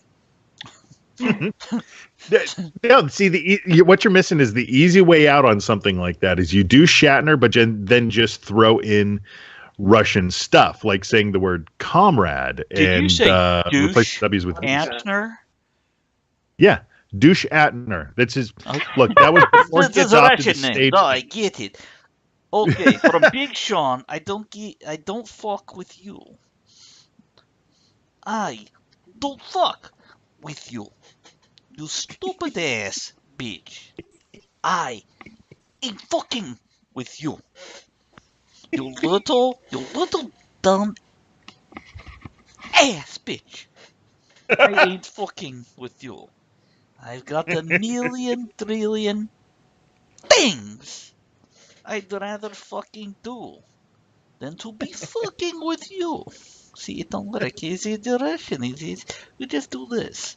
You stupid ass bitch. I don't give a fuck. I don't give a fuck, bitch.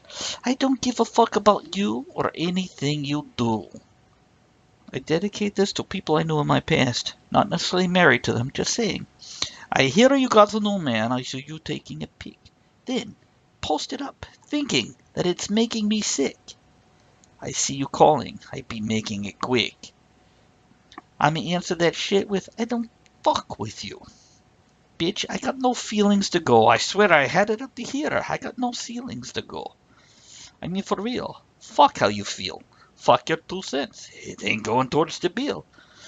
And every day I wake up celebrating shit. Why? Because I just dodged a bullet from a crazy bitch. Stuck to my guns. That's what made me rich. Like that guy right there. He's rich. Not like him, because I have show. That's what puts me on. That's what got me here. That's what made me this. And everything I do is my first name. These hoes chase bread. She got the buttered brain. Ain't nothing but thrilling me. Silly me. I just bought the crib. See, I'm not gonna do the rest. Fuck you. I'm done. Where's my mic? Dropping it. Let's throw it. See, it would have been different. Here, I'll do one more verse. Let me scroll down to a next verse. Let's see. See, this one is good. See, there's no break between the things where I copy pasted it. Thank you, Andrea. That sounds like pee. I gotta pee. I'm still waiting for the next break. Well, you got 3 minutes. I got 3 minutes. I'm looking for like a break where I could start it and do it as Shatner. Rest in Pimp.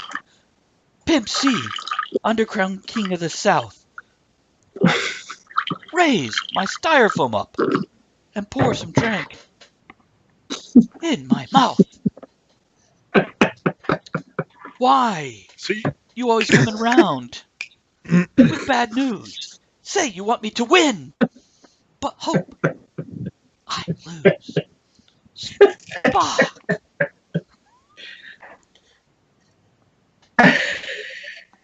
What are you drawing now? Travis.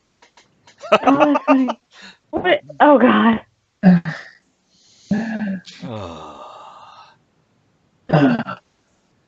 That good, huh? That's fabulous. Here. Thanks. Hold on, Rich is writing something. We're gonna let him be for a minute. Can't No, the not whole writing. I word. had to find something. I stumbled across a poem years and years and years ago by Rosie O'Donnell, and Oh. I I read it, and as I was reading it, I could only picture it in Christopher Walken's voice, and so Oh, God. or Shatner, but it's ridiculous. So I'll hit that after the break. No, go ahead. We got 2 minutes. Go ahead and hit it now. And by the way, All right, if we'll you see. want to do Come along. Shatner, you could do Shatner because I know yours is a little more authentic than mine. No. You did a fine one. We'll leave that. So maybe later. So it's called The Secret by Rosie O'Donnell. The Secret. The goose is here. As soon as the music starts, he honks like a dog barking. I order a 5-pound bag of peanuts in the shower. A 50-pound bag was delivered.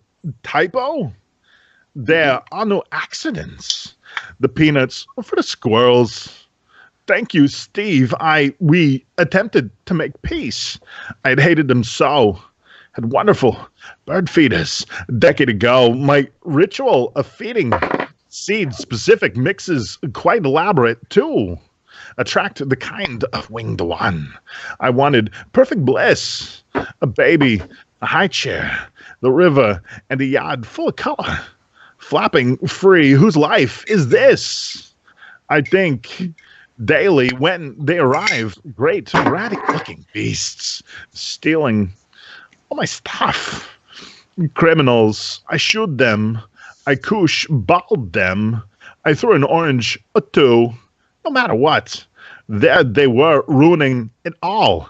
Down they came. So here I am, older, wiser, throwing peanuts to pet my pet goose. One feeder's up now, and it is enough. There are a wide variety of snacks. Here on my deck, the sun. Squirrels, welcome. Now he honks. Corinne Bailey Ray sings, here is the secret. You knew it already. Thank you. The poem makes... Damn it, now I'm locked into him. The poem makes no goddamn sense. Does anybody imagine Rosie dressed as an elephant reciting this? All the peanuts, man. I ordered a I do now. bag. I got 50. Typo? Yeah, Rosie. It was a typo, baby. You didn't put a 0 on that. Alrighty. Okay, quick break here, everyone. So, chat amongst yourselves. It was a good Christopher Walken, by the way. I love how somehow you instinctually do the head thing. Dude, that's part of it, man. You got to get the mannerisms and stuff like that. Yeah, totally. I was kind of hoping you'd slip into Rosie O'Donnell there. I can't do a Rosie impression. No, she's gay. She wouldn't let him. I see what you did there. You like that? Did you like that pitch? I did. I'll be More right to back. come. Oh, it's the potty break. Ah. Okay, stare at empty rooms, everyone. We'll be back. Oh, now it's time for girl talk.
Fuck, everybody bailed. We still got 3 people. Who we got here? Oh, Ian, you leaving? Just for the last... Redeemed, that's a no. Oh, so now Andrea has to do a no thing, huh? Desmond. Yeah. Okay. Give her a second. She'll let you know it's a no. I can, Kevin is still... Kevin, why the fuck aren't you just on the show, dude? No, you're not going to sleep. You're just going to go in with 3 hours sleep tomorrow anyway. Well, I guess you don't have to interact here. You can... Are you, like, laying in bed listening to this? With like, your wife sleeping next to you?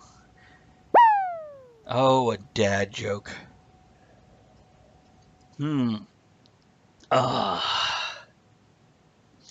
Okay. What did the father buffalo say to his son buffalo when sending him to school? Bye, son.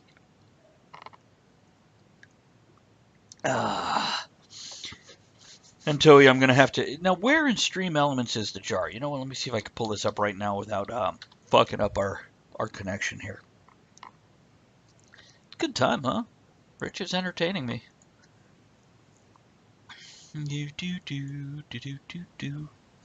Okay. You're on headphones laying in bed, typing on your phone. Oh my god, another dad joke? Giraffe walks into a bar, says, "High balls on me!"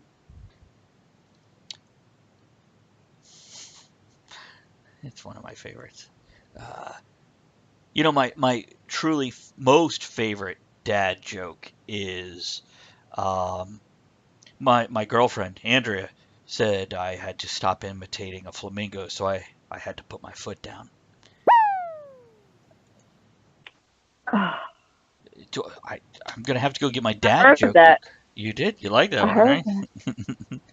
It's The flamingo hats are in the other room where I put it on, you know. Yeah, we do have. Why? Let's see here. The termite walks into a bar and says, "Is the bartender here?"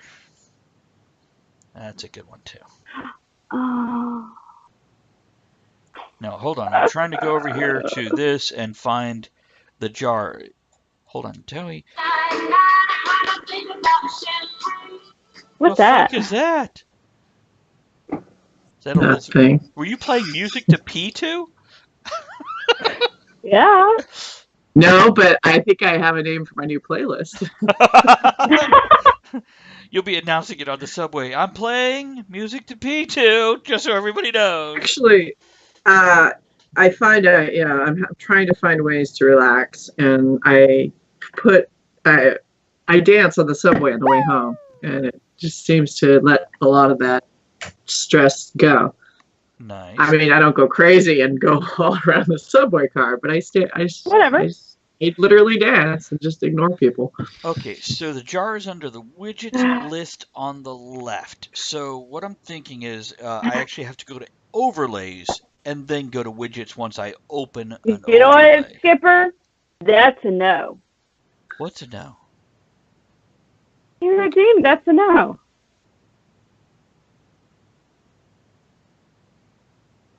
Okay. Yeah. Launch overlay. I'm figuring out how to put a tip jar on it. I'm going to see if I can just throw a tip jar in right this second. You mean on Twitch? Yeah. Mm-hmm. Yeah. Did we have another dad joke? Are we good? Are we good? I think we're good, right? I think it was just 2. Just 2. No, there was 3. Do we need one? Sandwich walks into a bar. Bartender says, "Hey, we don't serve food here." That's racist. That's Buddhist. What? It's funny. Go to overlay editor. Okay, let's see what we got here. Hey, Rich. Welcome We missed you. Yep, I'm back. Okay. Jar. Jar Jar. Me said Thanks. for jar. Thanks. You used to say people gonna die? Misa, fuck your Biggest mom. mistake ever. Oh my god. Have you seen the footage of the investors, George Lucas, and editors watching the final cut before? He's nodding already. Oh, I thought you were talking about the one where it shows Ahmed Best in the suit, and George Lucas is just like, so we spent $10,000 on the suit, and it looks the same as it does when it's the computer stuff. And they were like, yeah. You Is that a real cut? Somewhere. Was that the same one you were talking about, Elizabeth? No, I was talking about the one where they actually watched the whole entire film just before release, and everyone looks miserable. Bad. Like, oh my god, it's bad.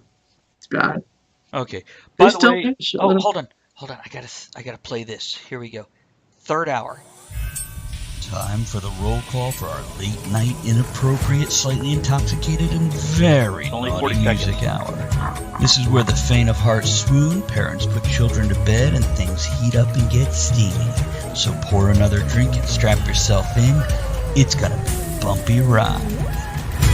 This is the old Sounds of Steam intro with me talking about the third hour.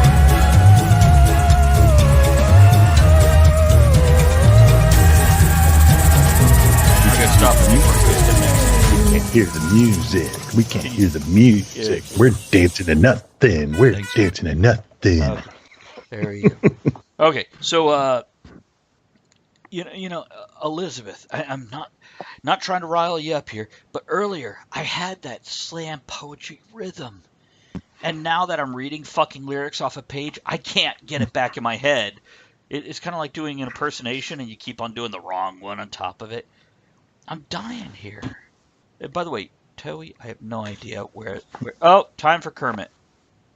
All right, is it time for Kermit? I can do that. All right. So, this is the out of all of the terrible sex that is available in 50 Shades Darker, the sequel. So, did you read the whole book and like choose out passages that are best for Kermit? No, well, I read through all of the places that I had sticky notes, which is where one day I went through with a pad of sticky notes. They were sticky beforehand as well. And I went through and just every page, and I would just kind of scan it to look for like the word cock or pussy or anything like that, anything that seemed naughty. And then I would, okay, there's one. And then I would go back and kind of read through and find like, okay, yes, that's a sex scene. And then there are some other ones that are like, not even close. So I did go through and I highlighted all of them. There may be some that I've missed.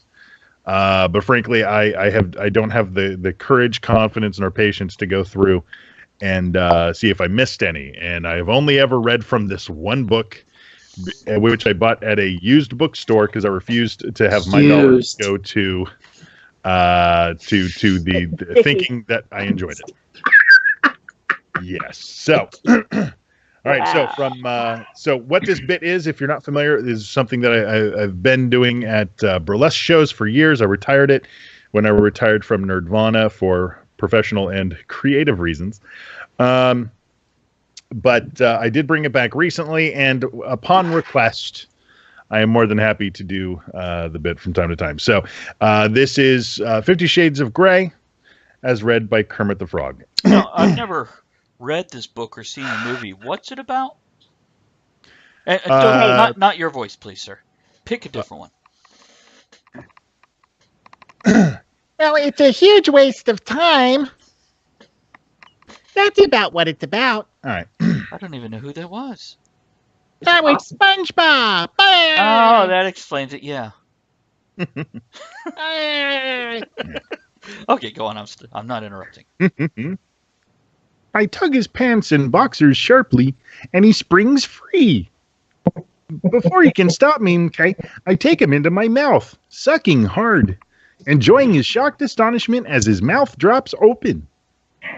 He gazes down at me, watching my every move. Eyes so dark and filled with carnal bliss. Hi-ho, I say. I sheath my teeth and suck harder. He closes his eyes and surrenders to this blissful carnal pleasure. I know what I want to do to him, and it's hedonistic.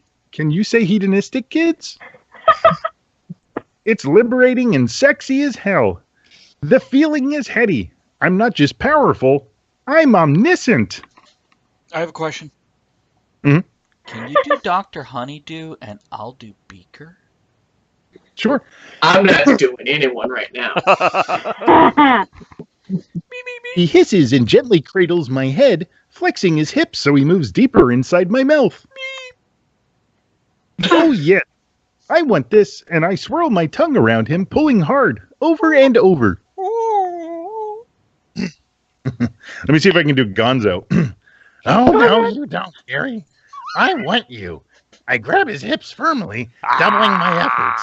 I can tell he's close.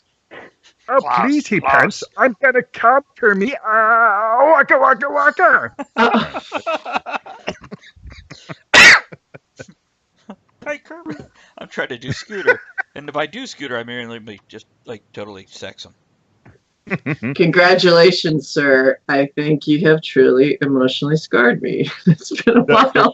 The worst one was at a con when I read it as Snape, and a young lady ran from the room screaming because I ruined her fandom. Oh, do it again. Do it again. Snape was requested earlier. That's true. However, if I'm going to do Snape, there is a particular story that I found and had to rewrite a bit to get it to work. May I interrupt real quick? Sure. Well, I'm looking it up. While you're looking that up, Toei, I am on Streamlabs. I'm logged in. There's an empty jar. Can you, in brief, tell me how to put this on my interface, or are you available sometime mid-afternoon tomorrow where I can give you a quick call and have you walk me through it? One of the two. Because I don't know how to put this on there. So, let me know. And Rich, let me know when you're ready. Absolutely. I don't know how to put it on there. Here we go. And Mac says, me fall down.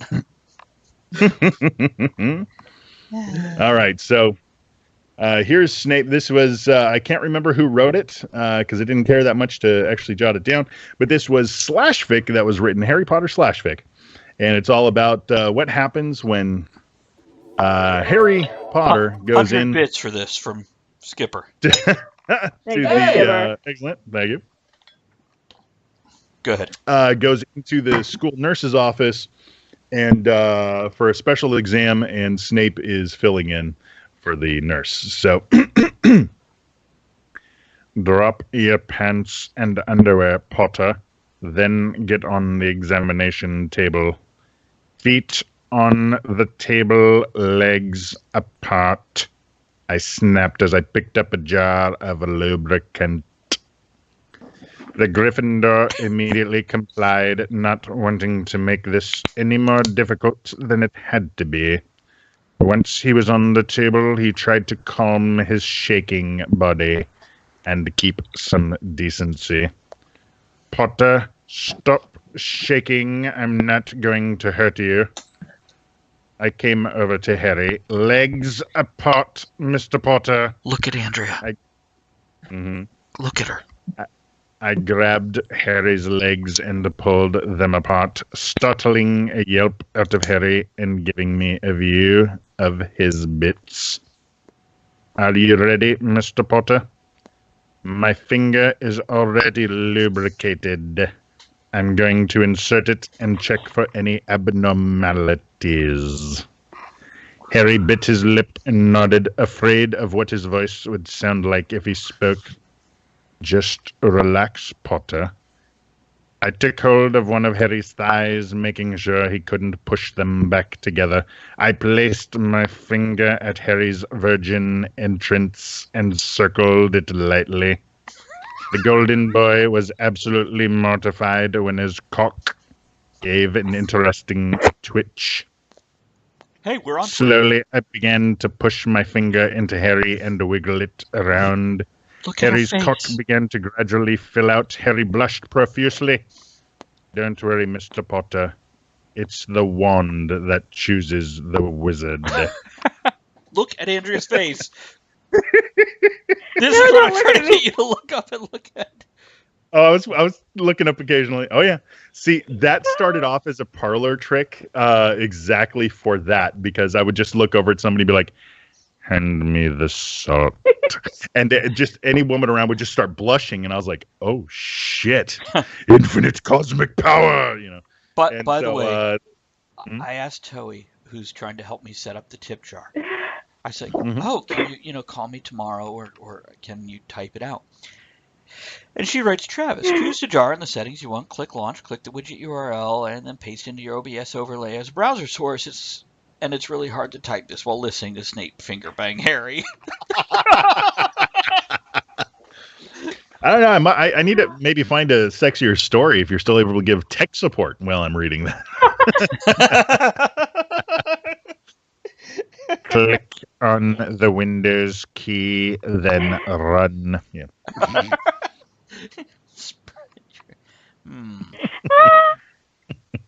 But no, like I said, that is one of my favorite parlor tricks, and it could be anything you read as that. If you just hit the right pacing and stuff, it'll make it either sound dirty or ominous. I used to read children's books in porn voices for friends. So I would get like Dr. Seuss and like, one fish. Oh, two fish. Pop on pop. Yeah, exactly. Yeah, you read this stuff and people are like, "That's filthy." I'm like, "Yeah, it's a kid's book." I used to read Captain Underpants in those voices. Oh. Well, the whole 50 Shades thing started where I had wanted to do a bit on a podcast years and years ago, but I didn't have an avenue for it. And when I started to get an avenue for it, the podcast ended up closing down. Podpage. It's not a sign so or anything. it was going. Yeah, exactly. And it was just going to be a bit that I would just send in and they would play it. But it was called Erotica Gone Wrong, where I would just read erotica, didn't matter what it was, in the least sexy voices. So it would be things like, Shatner walking, Arnold Schwarzenegger, Stan Lee, or the alternate, oh my God, why am I blanking on it? Gilbert Gottfried, where it's just so not say, "Oh, my quivering princess," where it would just be really Andrea has grating muted herself, so you can't hear her and she's falling apart. But then, that bit then kind of morphed into reading 50 Shades in different character voices. The first time I did it was for a cartoon-themed show, and I ended up doing, I think, Shaggy, SpongeBob, and He-Man. And of course, the key to doing something like that is you always throw in the character's name, the other character's name, their counterpart, at the end. So even when you're, I don't know if I can do it anymore. Even when you're doing the He-Man, I can't right now. But if you're doing the He-Man voice, then it's just a matter of throwing in the word or the name Skeletor at the end. That's who you find out that he's fucking. Or if you're doing. If you're doing Shaggy, all you got to do is throw in a "Hey Scoob," right at the end, so people are like, "Oh, that was a lot dirtier than I thought," kind of a thing. Like I said, fun parlor tricks, man. I don't mean to lessen anything you've just said, but Joey, I'm looking for browser source on the Stream Elements widgets, and I'm not seeing it. I just want to say thank you, Skipper, for 50 bits. Yes. Here's to you, buddy. Wait. Yes, thank you. We need to do this again. Well, Rich, you're one of those guys that we've talked enough professionally and unprofessionally, as the whole show is. Funny. Yeah, as long as we don't have another guest, if you're ever like, "Shit, I'm bored. When's the next opening?" Yeah. We'll just have you read stuff. Come on if you want. Well, you know what? Here's the thing. If you guys mention like maybe throw in there, whether it's every week or whatever, that if you guys raise money or something, like, people are throwing in I don't know how all that shit works, but if you guys are getting things that actually help you, you can have people put in requests, and I can always record them, send them to you, and you can play them on the show. Because I know time-wise it may be difficult for me to come on, and of course I would love to come on again in the future. But just in case not, that's always something I can record and send to you. So I'm more than happy to. If we rename the show Eileen, will you come on, Eileen? Oh, yeah, absolutely. Dude, that is the Bukkake theme song. That's sticky. Yeah, people are like, it's a gang rape song. And I've listened to the lyrics. I'm like, well, maybe, but not really. Okay. Oh, look, you're getting some tutorials sent to you. You have a good community. That is one thing that I love about your show. Crowd. Yeah, it's and they keep coming back. Hey guys, how's it going? Today I'm going to show you my awesome. Sorry. They're helpful. They're throwing in there with tips and stuff like that. They're doing bits and cheers and things like that, making suggestions, paying attention. I mean, that's fantastic. That is something that is rare in podcasting, is having a really good community.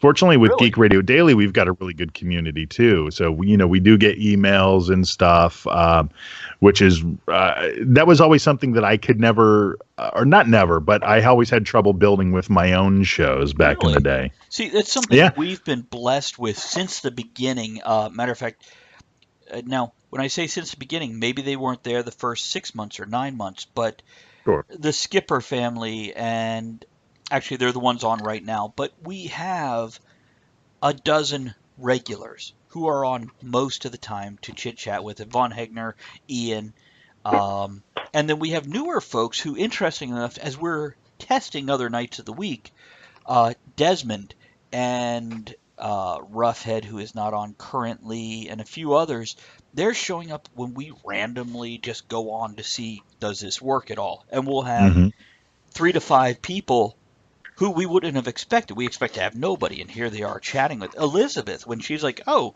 you're doing Lego Dimensions on your PS4. I'm going to sit here and harass you for these couple hours. And she does. And it's great because, like I've told these folks, they really do make the show. We would do it without them because fuck them. But they make it so much make better. It more fun. They do. You mean come on, Travis? Come on, Travis. Oh, right on his face. It's disgusting, but he likes it a lot. No, Daddy. It's such a mess. Stinky old mess. But it's the best. When you let it flow. We'll be clipping that. And by the way, Towie, I have not looked at your comment about Meet Bob the Spaceman, but now I see it's a link to Amazon. So I'm really, really curious about this right now. Let me pause it. I put up a video, as I told you guys earlier, the fan tables at cons, where fan tables were like, hey, we're as good as any big name person that you actually fucking paid to show up. And we get to let our kids roam in a 12-foot circle, leaving their toys where people could trip over them. And, and you should let us send everything for free and let us eat your food. And I'm like, chill out, dudes. I actually pointed out for podcasts. Rich, as a podcaster, you understand if you're not giving a dollar value, are you worth more than the price of a ticket when you're doing one show and never speaking about the con again? If you do pre-con promotion and after-con promotion, then maybe you're worth it. And this is why I do the montages and whatnot, because if they're going to give me more than, hey, come on in, absolutely, I'm going to try to give them something. Come on in. Stop! Well, and that's one of the things with GRD, that Flynn, he records a lot of the panels that he's on, almost all of them. Right. We release them because we usually take a hiatus after a convention to kind of rest and recoup, and he'll drop that content in the feed during that hiatus. We also, for Congregate coming up, something that we're kind of offering to conventions is, hey, do you have an audio promo? Of course you don't. Well, send us the bullet points of what things you want to hit, and we'll produce a trailer or a promo. We'll play it once a week. We send it to them so that way they can put their poster or pictures or whatever. They can put together a video for their YouTube. They can send it to other podcasters and stuff like that. And they've got something for that year. And to me, that's something that's just like, look, you're getting a lot of work, because if it's Flynn and I, we're going to be hosting the masquerade. We're going to be hosting different things. I'm going to be hosting everything else. But we like to just make ourselves more valuable, because precisely. Look, I started in podcasting in 2003, so 14, almost 15 years ago. And about 6-7 years ago, I took a hiatus where I was just like, I had too much stuff going on. The kids had just moved up to live with me from their moms. So I didn't have time to do that as much podcasting. Plus, I was starting to learn how to do live shows with emceeing burlesque shows and whatnot. And so I was working on, I already had the recorded stuff down, so I wanted to work on the live stuff. So I was not producing any content, which, for the stuff that people were booking me for, aside from the occasional live Mr. Adventure. And it was, I kind of coasted for 1 year just on being me. And then the very next year, and while I was still being booked, I still wanted to make myself valuable. So hey, if you guys needed anything, you needed somebody on a panel, I'm your guy. And then the very next year, I started a convention, Mysticon, asked me to MC their entire convention. I'd never done that before, but I figured, I love Mysticon, by the way. Oh, me too. It's become my home convention. Yeah, Mysticon-VA. Also. Yeah, I'm sorry. Go ahead and give that link again. I think it's mysticon-va.com or .org. I don't remember. You're right. It's one of those. I'll get it. I will get it, and I will put it in the chat. Thank you very much. I did. Oh, yeah. Yeah. I did something like the videos alone. If you added up all the videos that we did, the 3-hour show afterwards where we talked about them, all the videos I did there are 8 hours of video content, not including what it took to film them, what it took to edit them, etc. Because they make it feel like home. Yeah, they really do. And they've always taken such good care of me. And so that's why I have no qualms with working. The only thing that I did tell them is like, no, okay, don't book me 6 hours in a row. That's the only thing. You got to give me a break in there. Actually, I asked them not to book me for more than a handful, like 2 to 3 panels for the whole weekend, because otherwise I can't get out and do those interviews and do the filming of the costume contest, the masquerade, etc. I can't do what I do, which is what I love to do. I got asked to be a judge for the masquerade too. That was fun. That's right. And of course, Travis, you asked us to record the crowd reaction stuff. Dude, we're totally down for that. That's easy. But getting back to my original point, it was like I knew that I had to kind of coast on that stuff until I started emceeing. And now, I'm booked as an MC, and now that I'm back in podcasting, a lot of people have forgotten that I was a podcaster because they know me as an MC. But a lot of that, to the original point, was there were times where I kind of had to float by basically on whatever service I could provide for the convention, whether it was just as a flavor guest on a panel, just to spice it up or whatever, or most conventions know that if shit breaks bad, where's Rich? He can figure it out. He's been doing this for long enough. And so there's a lot of times where, I've that's actually put one together of my masquerades on the fly, flow and stuff. with problems and come up with something out of nothing. Whereas I never want to step on toes. I never want to go, I'll MC when they have a decent MC or a great one like you. So I'm damn curious. Are you thinking you're going to just shave the whole thing or go Picard look? I don't know. I'm going to go Picard first. That's sensible. Because then I can see what it's like, maybe go a couple days like that, and then maybe buzz it off if I feel I need to test that out. Because I checked the Facebook and Twitter and stuff. Someone asked if the episodes will be available to view and listen to after tonight. Kevin said yes. When exactly are they going up? Thursday, 10 a.m. Okay. On YouTube? Yes. Okay. They'll be available immediately as an archive on Twitch, 10 a.m. on YouTube. Thursday is Talk of the Tavern Thursday on YouTube for Talk of the Tavern channel. Very cool, because I had some folks asking me about that, and I told them, like, better ask to get the exact information from them. So, good. I'm glad Let me folks were ask doing you, that. and this is not to put you on the spot, but it probably will anyway. Did you promote your appearance tonight at all? Because I feel like you have a whole nother audience that might be out there that we don't know about. Yeah, that was the tricky thing, because I messaged you. That's on me. I think that's my fault. Right. But no, and that's right. I just messaged you. I know earlier in the day, I think I was still at work or I was on my way to session. By the time I got home, I had to then basically just run upstairs, make sure everything plugged in. That was when I found out I was having connectivity issues and stuff. So unfortunately, I didn't get the chance to. Normally, I absolutely would. Here's what I'll do. I'll ping you with the YouTube once I get it up and let you throw that around. And that's actually what I was gonna ask for you to do, so that way I can do that, because I had an appearance just last week, I think, or maybe the week before, on Nutty Bites, which is a fantastic show. And Nutty is somebody a lot like you, where I've known them forever. Mm-hmm. And, it was one of those things like, hey, wait a second. You want to be on my show? Yeah, come on.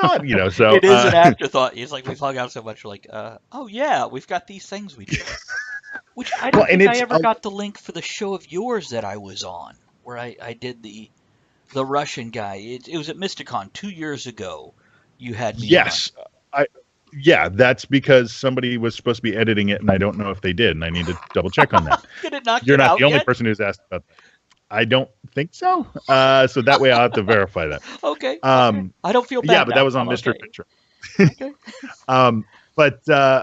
Yeah, and so Nutty, asked me to be on, and I was able to broadcast because, blast the signal because it was streamed, and then of course the archive I went ahead and also mentioned.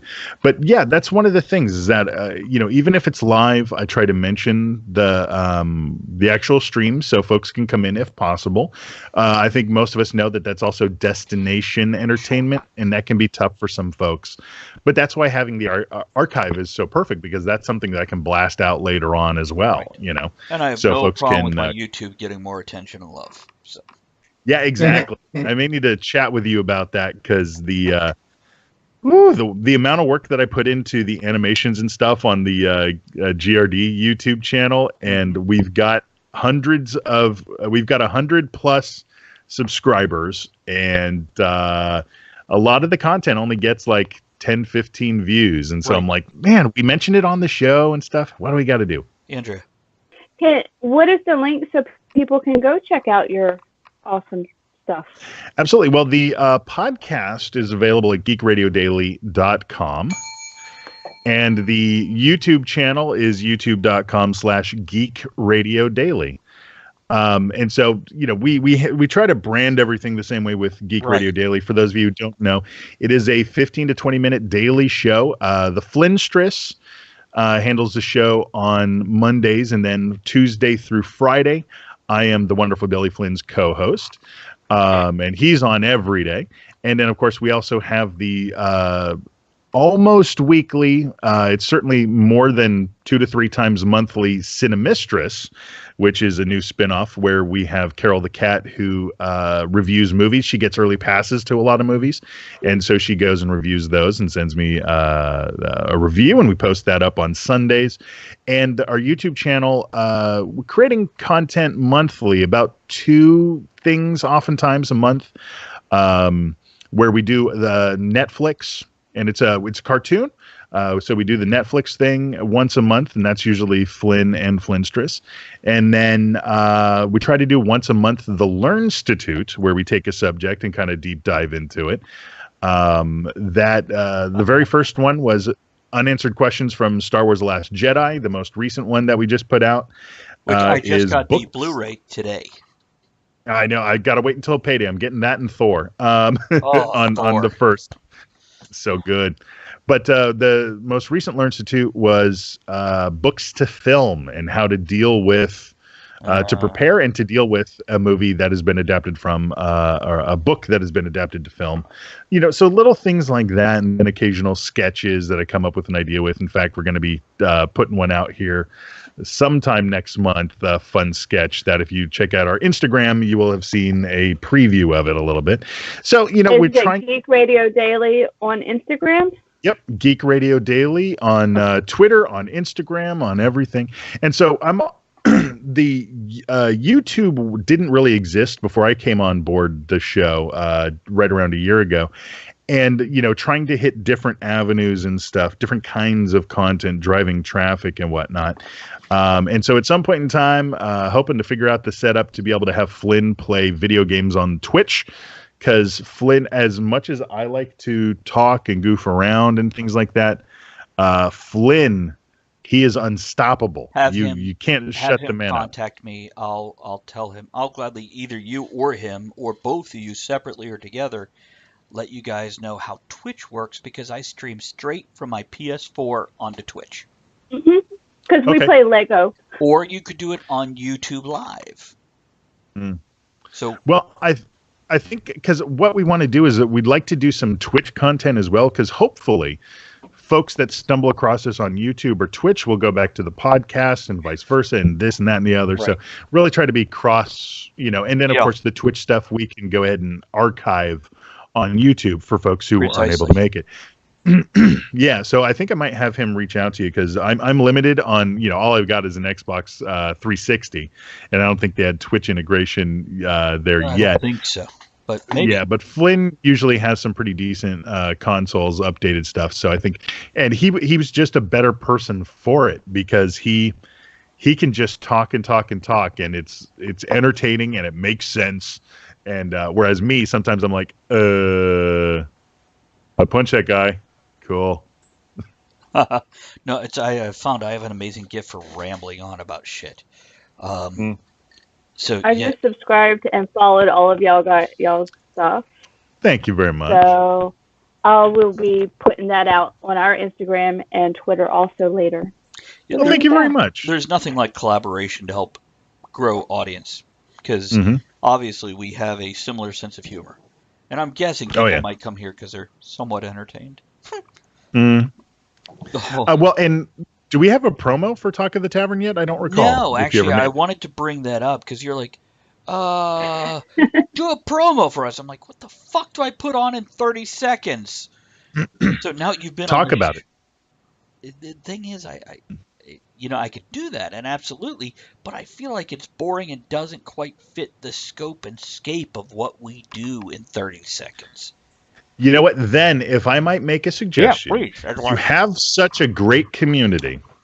Maybe there could be some way, some shout outs or something like that you can give as a reward for folks who write promo lines. Have everybody write a description of what the show means to them, why they tune in.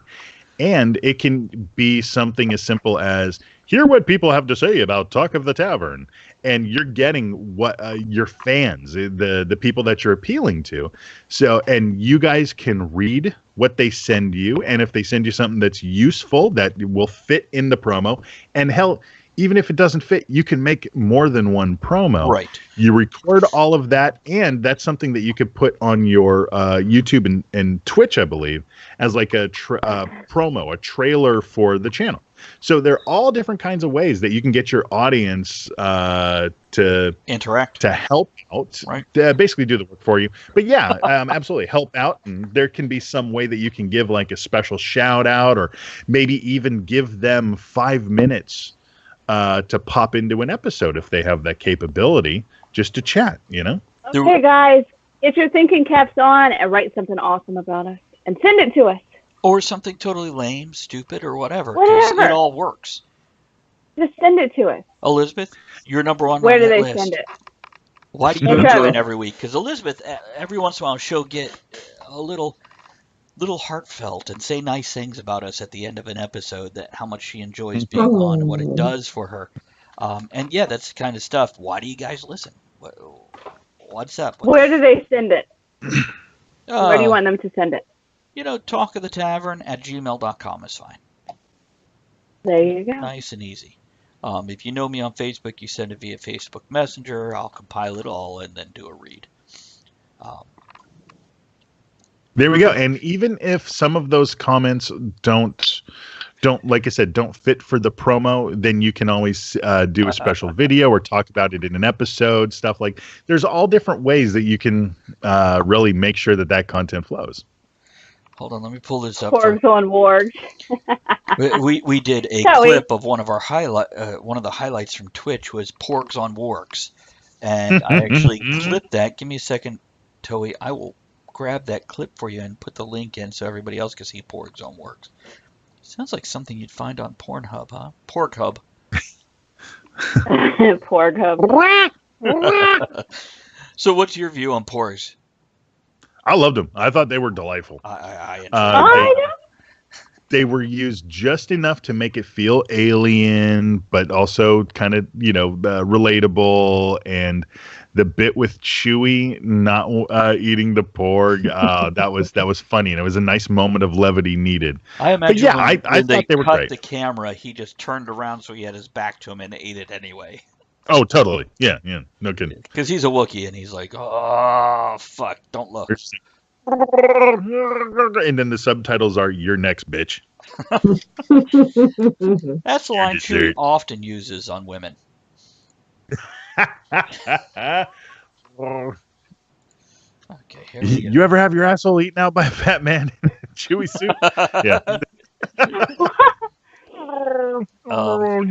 Hold on a second. What did Des just say there? I needed to find people who made look like I'm an upstanding citizen. So by comparison, you're a decent human being. We're not. You're welcome. All right, I've saved works to watch at a later date tomorrow. It was somewhere between Star Wars and Lord of the Rings. Porgs on wargs. You know what? In the third hour, here's something on wargs I wanted to talk about. So there was a woman who I found this on Twitter. She posted one of those get enough signatures to send to somebody going, stop doing this or do this. Commonly called a petition, yeah. Thank you. That's the word I was looking for, yeah. She did a petition to Walt Disney to stop Disney from closing the Haunted Mansion to replace it with a Coco ride. No. Here's the text. Now, none of this has any punctuation. None of this has any capitalization except the word Disney word, or the word Disney World. Hello. This needs to either change or be stopped somehow, some way. She put an F after some way. For the, which is all one word, simple fact that this attraction is one of the oldest at Disney World and one of the most loved ones by me and a lot of other people from around the world. So if you please sign this petition, maybe something can happen, unless this was fake news. The very same day, that petition with one signature, which I'm guessing is hers, has Victory posted. Freaking internet and their fake news. And by the way, they are. They apostrophe R-E. Freaking internet and their fake news. I swear to God, which is the one word she capitalized. Inquisitor.com, which everybody knows that's it's the World Weekly News of the internet. Freaking internet and their fake news. I swear to God, Inquisitor.com. So I told everyone that it was a hoax. Why would somebody do something that stupid and evil? That website that I got the information from, which is a link, ... It was a hoax. Sorry. I hate fake news. I hate it. I'm sorry, Disney. Yeah. You guys are the best. No punctuation. Oh, no. Yeah, even like viraldisney.net picked it up. You guys, really? Breaking news. Google. Yahoo. What is she drawing now? Do you Yahoo? I don't know. Yeah, this woman posted a whole petition against replacing a ride without doing any research at all because she saw it on Inquisitor.com, which has no E in the word Inquisitor. Or O. Yeah. Or A. It's Inquisit R. Inquisit R. Oh my God, people, do your damn research. Do a little research. Minimal. Instead of grabbing that first Facebook post you see and having a fit about it. know what you're protesting. Holy shit. Elizabeth, Being I informed. often quote you educating your students when you're like, You did. so you're going to protest something. What do you do first? It's not buy markers and poster board. It's, No. what is it, Elizabeth? Research. Research what? The other side. Research all of it. Yeah. Don't go in with an opinion. Go in with an open mind and then do your research. He was quoting you today. He's like, she said, and this is awesome. Yeah, this There's is like, 12 steps before you protest you can take that are more effective. like know what you're talking Yeah. about would be step one. Yeah, well, yeah, anytime you start something you research, but also, you can't, we talked about this before, you can't go to the town council. They have to listen to you, follow the steps. There are people that go, every one. Yeah. But it also helps know what the fuck you're talking about. Well, you should, yeah, absolutely. Mm-hmm. Des, Absolutely. you're But that's correct. work. She's the lowest common denominator. By the way, my Amazon subscription is going to Talking Toei next month. It went to somebody else this month, but it's going to her this month or next month. But since we're talking about this real quick, not to get too far off the subject, but just a little twinkle here. All those protests now about gun rights and those teenagers are going out and gathering, and they haven't done their research, and they are being used, and That's it's extraordinary. Mm-hmm. Go ahead, Andrew. That's what we were talking. That's what Travis and I was talking about. I was bitching about it. And he's like, Elizabeth tells her students, if you're going to protest, learn something. Learn all the sides. Do your research. Yeah, and I'm not we saying were talking don't about protest. I'm not saying these high school students don't have a right or a place to do what they're doing. But no. No, research it. Get both sides. And by the way, I can say the same damn thing about the NRA response to their protest. Yeah, they could have fucking worded that shit better. They usually can, yeah. But they do wrote so an much emotional dumb stuff. response. And Everything's so fast now. Everything's so quick, and that's usually the sign of incompetence when it's an emergency and you have to. yes. yeah, look at the news channels. And when they throw a story up just to get something up. Go ahead, Andrew. Well, okay, this is a hot topic for me. I read this article, and the NRA was mocking these people for protesting because they didn't know what they were talking about. Like, so what are you protesting? Assault rifles? Or what's an assault rifle? Military grade. Well, a pistol is used by the military. That's not what I mean. What the fuck? Yeah, and they didn't know. They just got pissed and stormed off. Oh my god. That's because they're not prepared. Versus being able to go to, you're allowed to have notes. You can have little flashcards and say, I'm sorry, I'm not used to being in front of a camera. And then respond accordingly. Here's a great idea. How about even discussing during a protest with people who counter your opinion? Let's really make it effective, not just get your way. Yeah, what the fuck? Quit making sense. What the hell? And to be clear, for everybody outside of the conversation itself, we're not saying either side is right. We're actually saying both sides did a bad job. Yeah, we're not taking a side here. We're going, oh, this could have been an interesting debate where there could have been clear points made, but it all just turned into this vague mush because nobody did the work. Exactly. Well, and the thing is, Rich, now you everybody's you okay, buddy? protesting. Okay, making sure. You're leaning back, making sure you're not uncomfortable.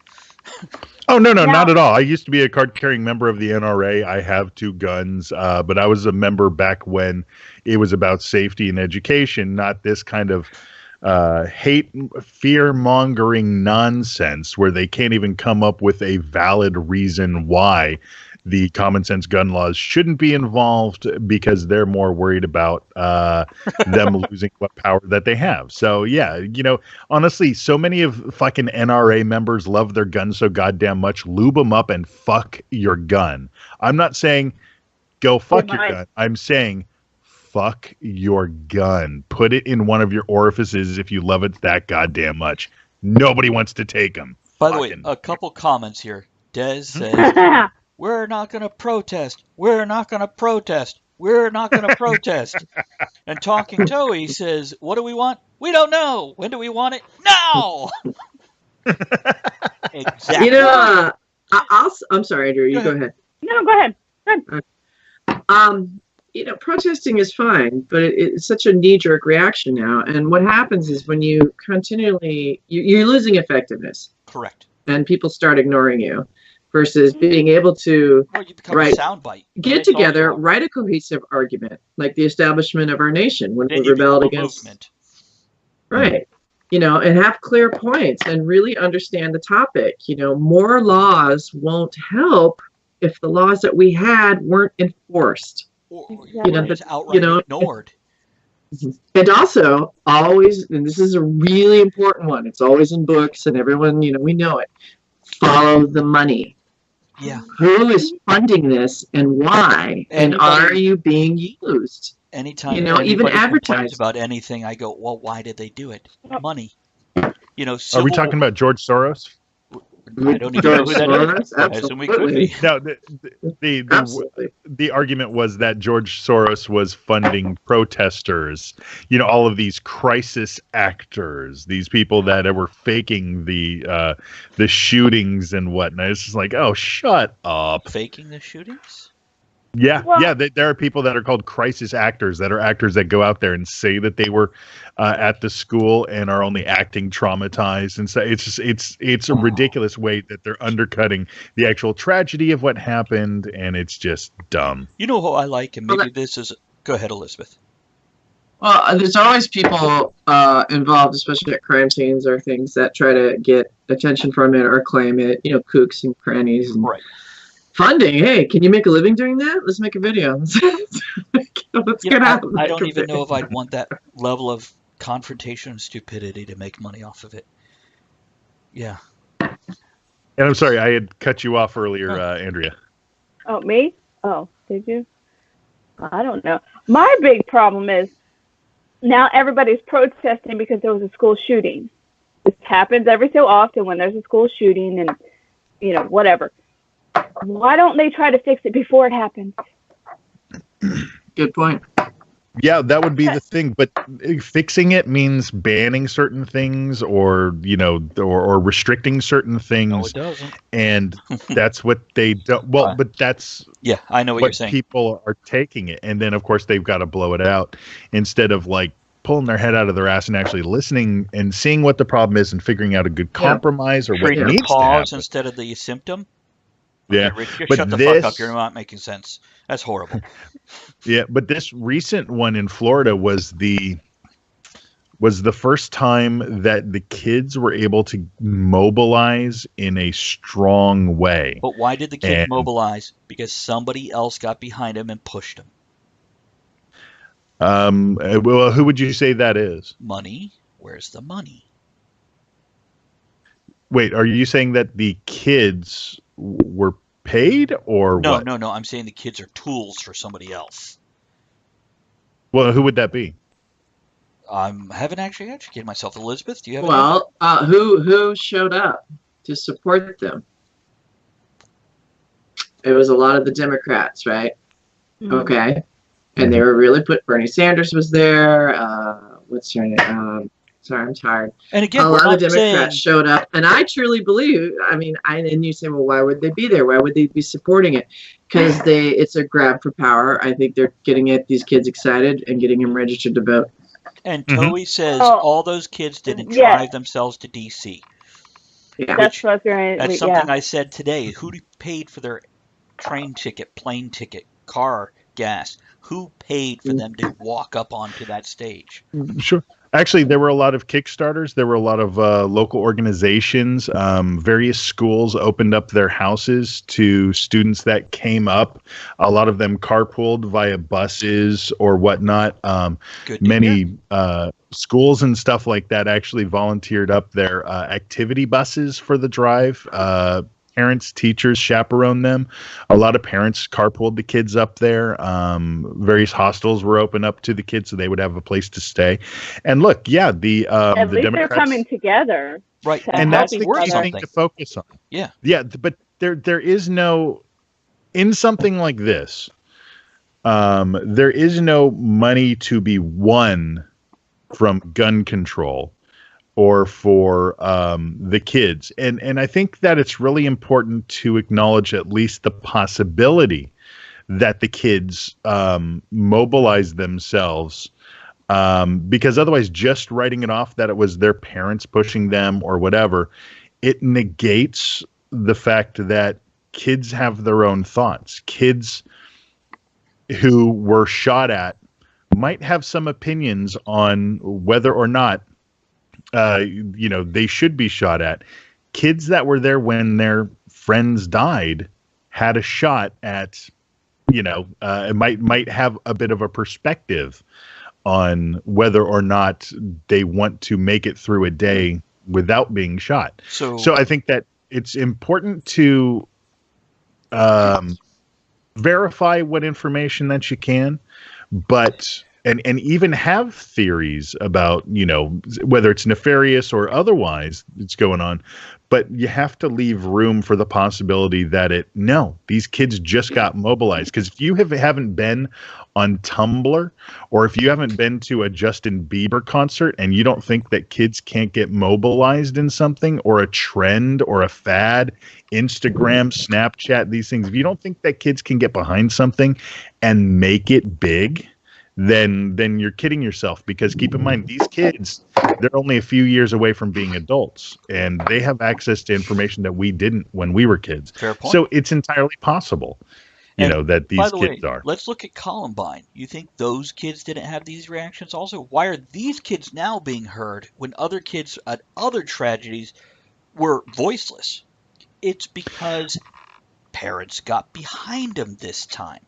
Why? Why did that change? Why do we have this reaction now when horrible things have happened before and we didn't have it then? What's different? Some of the kids were too young. Some of them were, like, I think in Columbine it was middle school or elementary school age. I may be wrong about that. I know at some of the schools they've been young. Good. I'm just curious if you're correct on that. Does anybody remember if Columbine? I thought Columbine was high school. Yeah. It may have been high school. I think it was before all the social media stuff came out. Before social media was as strong as it is now. That's a fair point, too. I don't have a problem with, I'm not questioning it. Of course children can mobilize, flash mobs. Here in New York, they'll have a sudden concert. They'll have raves. These kids mobilize. My question is, okay, well, my concern are a couple. Number one, I'm concerned that, okay, they don't have experiences yet and understanding, and they're not bringing up constitutional law. They're not bringing up, they're limited understanding. They're having an emotional reaction, which on one hand is good. They're expressing themselves, they're getting together, they're being politically active. Great. But on the other hand, there are people behind them funding things, controlling things. There are repetitive word usage and that you see in these speeches that they are being handled for a reason. They're on news networks. They're being involved in legislation. Now, they are still children. Let me ask this. With what the children are doing, do any of us have a problem with what they're doing? Not necessarily why, but what they're doing and the result it might bring about. Do any of us have a problem? I have a problem when tax dollars are involved when they're supposed to be in school. Right. No, I'm asking, do you have a problem with what they're doing, what they're trying to bring about? I'm not sure what they're trying to bring about. Well, I will say that in response to one of the things that you brought up, there are repetitive bullet points that are hit and stuff like that, because that's their message. And they're also not going to be having the chess club out front. They're going to be having the debate team out front, because these kids are savvy. They know what works in a 24-hour news cycle. So they have sat down and probably with a bit of guidance on, like, okay, you guys can't go out there and say fuck guns. You guys have to say, like, okay, common sense gun legislation and stuff. Maybe things that don't make guns shoot 5 million bullets in a second. That they've most likely had somebody kind of working with them for these things. But again, if it's for a good cause, I don't have a problem with that. Sure, you can give the straw man argument of slippery slope and, oh, it's only because of the thing that you like and stuff. But I really think that if there's somebody that's guiding these kids to be successful in politics, that they are still following the rules, they are not doing anything shady, this is a lot more upfront than the majority of the shit that's going on, including the reason why we're in this boat right now. But I do think that one of the biggest reasons why we're hearing so much about it now, why this is the thing that's mobilizing people so much, is because that in this day and age, when everything is so divided, that right now it's either yes or no. There isn't a whole lot of middle ground. These kids know that they are the future. They are the ones that are going to be inheriting the earth. They're wanting to make sure that it's not as big of a shit show as it is now, whether culturally or in some places legally. Okay, and I want to give Andrea and Elizabeth a chance to respond. Keep it short. I want to wrap up the show. We're 2 minutes till closing. I just want to say, Toby brings up a good point. All they seem to be doing is marching against their own rights, being able to buy a gun at 18, which I find really sad. That's what Toby said. That's what Toby said. So, Elizabeth, did you have a closing thought on this? And then I want to go ahead and wrap up the show here, guys. Number one, what is the cause? Number one, Democrats ran everything for a long time. They had a chance to get rid of guns, and they didn't. They could have taken care of this, and it didn't. And now it's hidden max. So, yeah, adults aren't behaving properly. Not behaving properly. But remember, also kids are dying right now in Chicago and Detroit and New York are getting shot. And I don't think the answer is always an emotional response. We really need to understand what's going on here. Number two, if they are being handled, they're not being handled properly because they didn't do their research. They're not prepared. And a lot of this is emotional. And it's not, I don't think it's about safety. From what I've heard, it's really about taking guns away or changing the laws or making it harder. They're not focusing on the proper steps to be taken to become effective and to fix something. Okay. And as always, what is the cause? They're not clearly stating what is the cause. I'm sorry I'm not able to give you a chance to respond to that. Oh, no, that's all right. All in all, great conversation. And it is the fucking conversation that needs to be had. Yes. Again, let us find the source. By the way, Max RPG says, I think the news was a bit biased because the kids with a conservative voice were not heard at these protests. And I'm going to close it on that. I'm going to do a closing toast. Here's to being able to have a conversation instead of an argument. Thank you all for joining us. Next week, make sure you join us for Going Down, where we're going to discuss all kinds of things, such as parachuting, bungee jumping, muff diving, scuba diving, and don't forget to join us at the Tavern next week. Until then, join us next week for that, as well as watch out for other episodes this week. By now, April, raise your glass and good cheer. Enjoy the small moments every day. Coming up, steamy dreams every day of the week, Monday through Thursday. So, guys, have a great night. Here's to you. We'll see you again next time, once the closing music stops.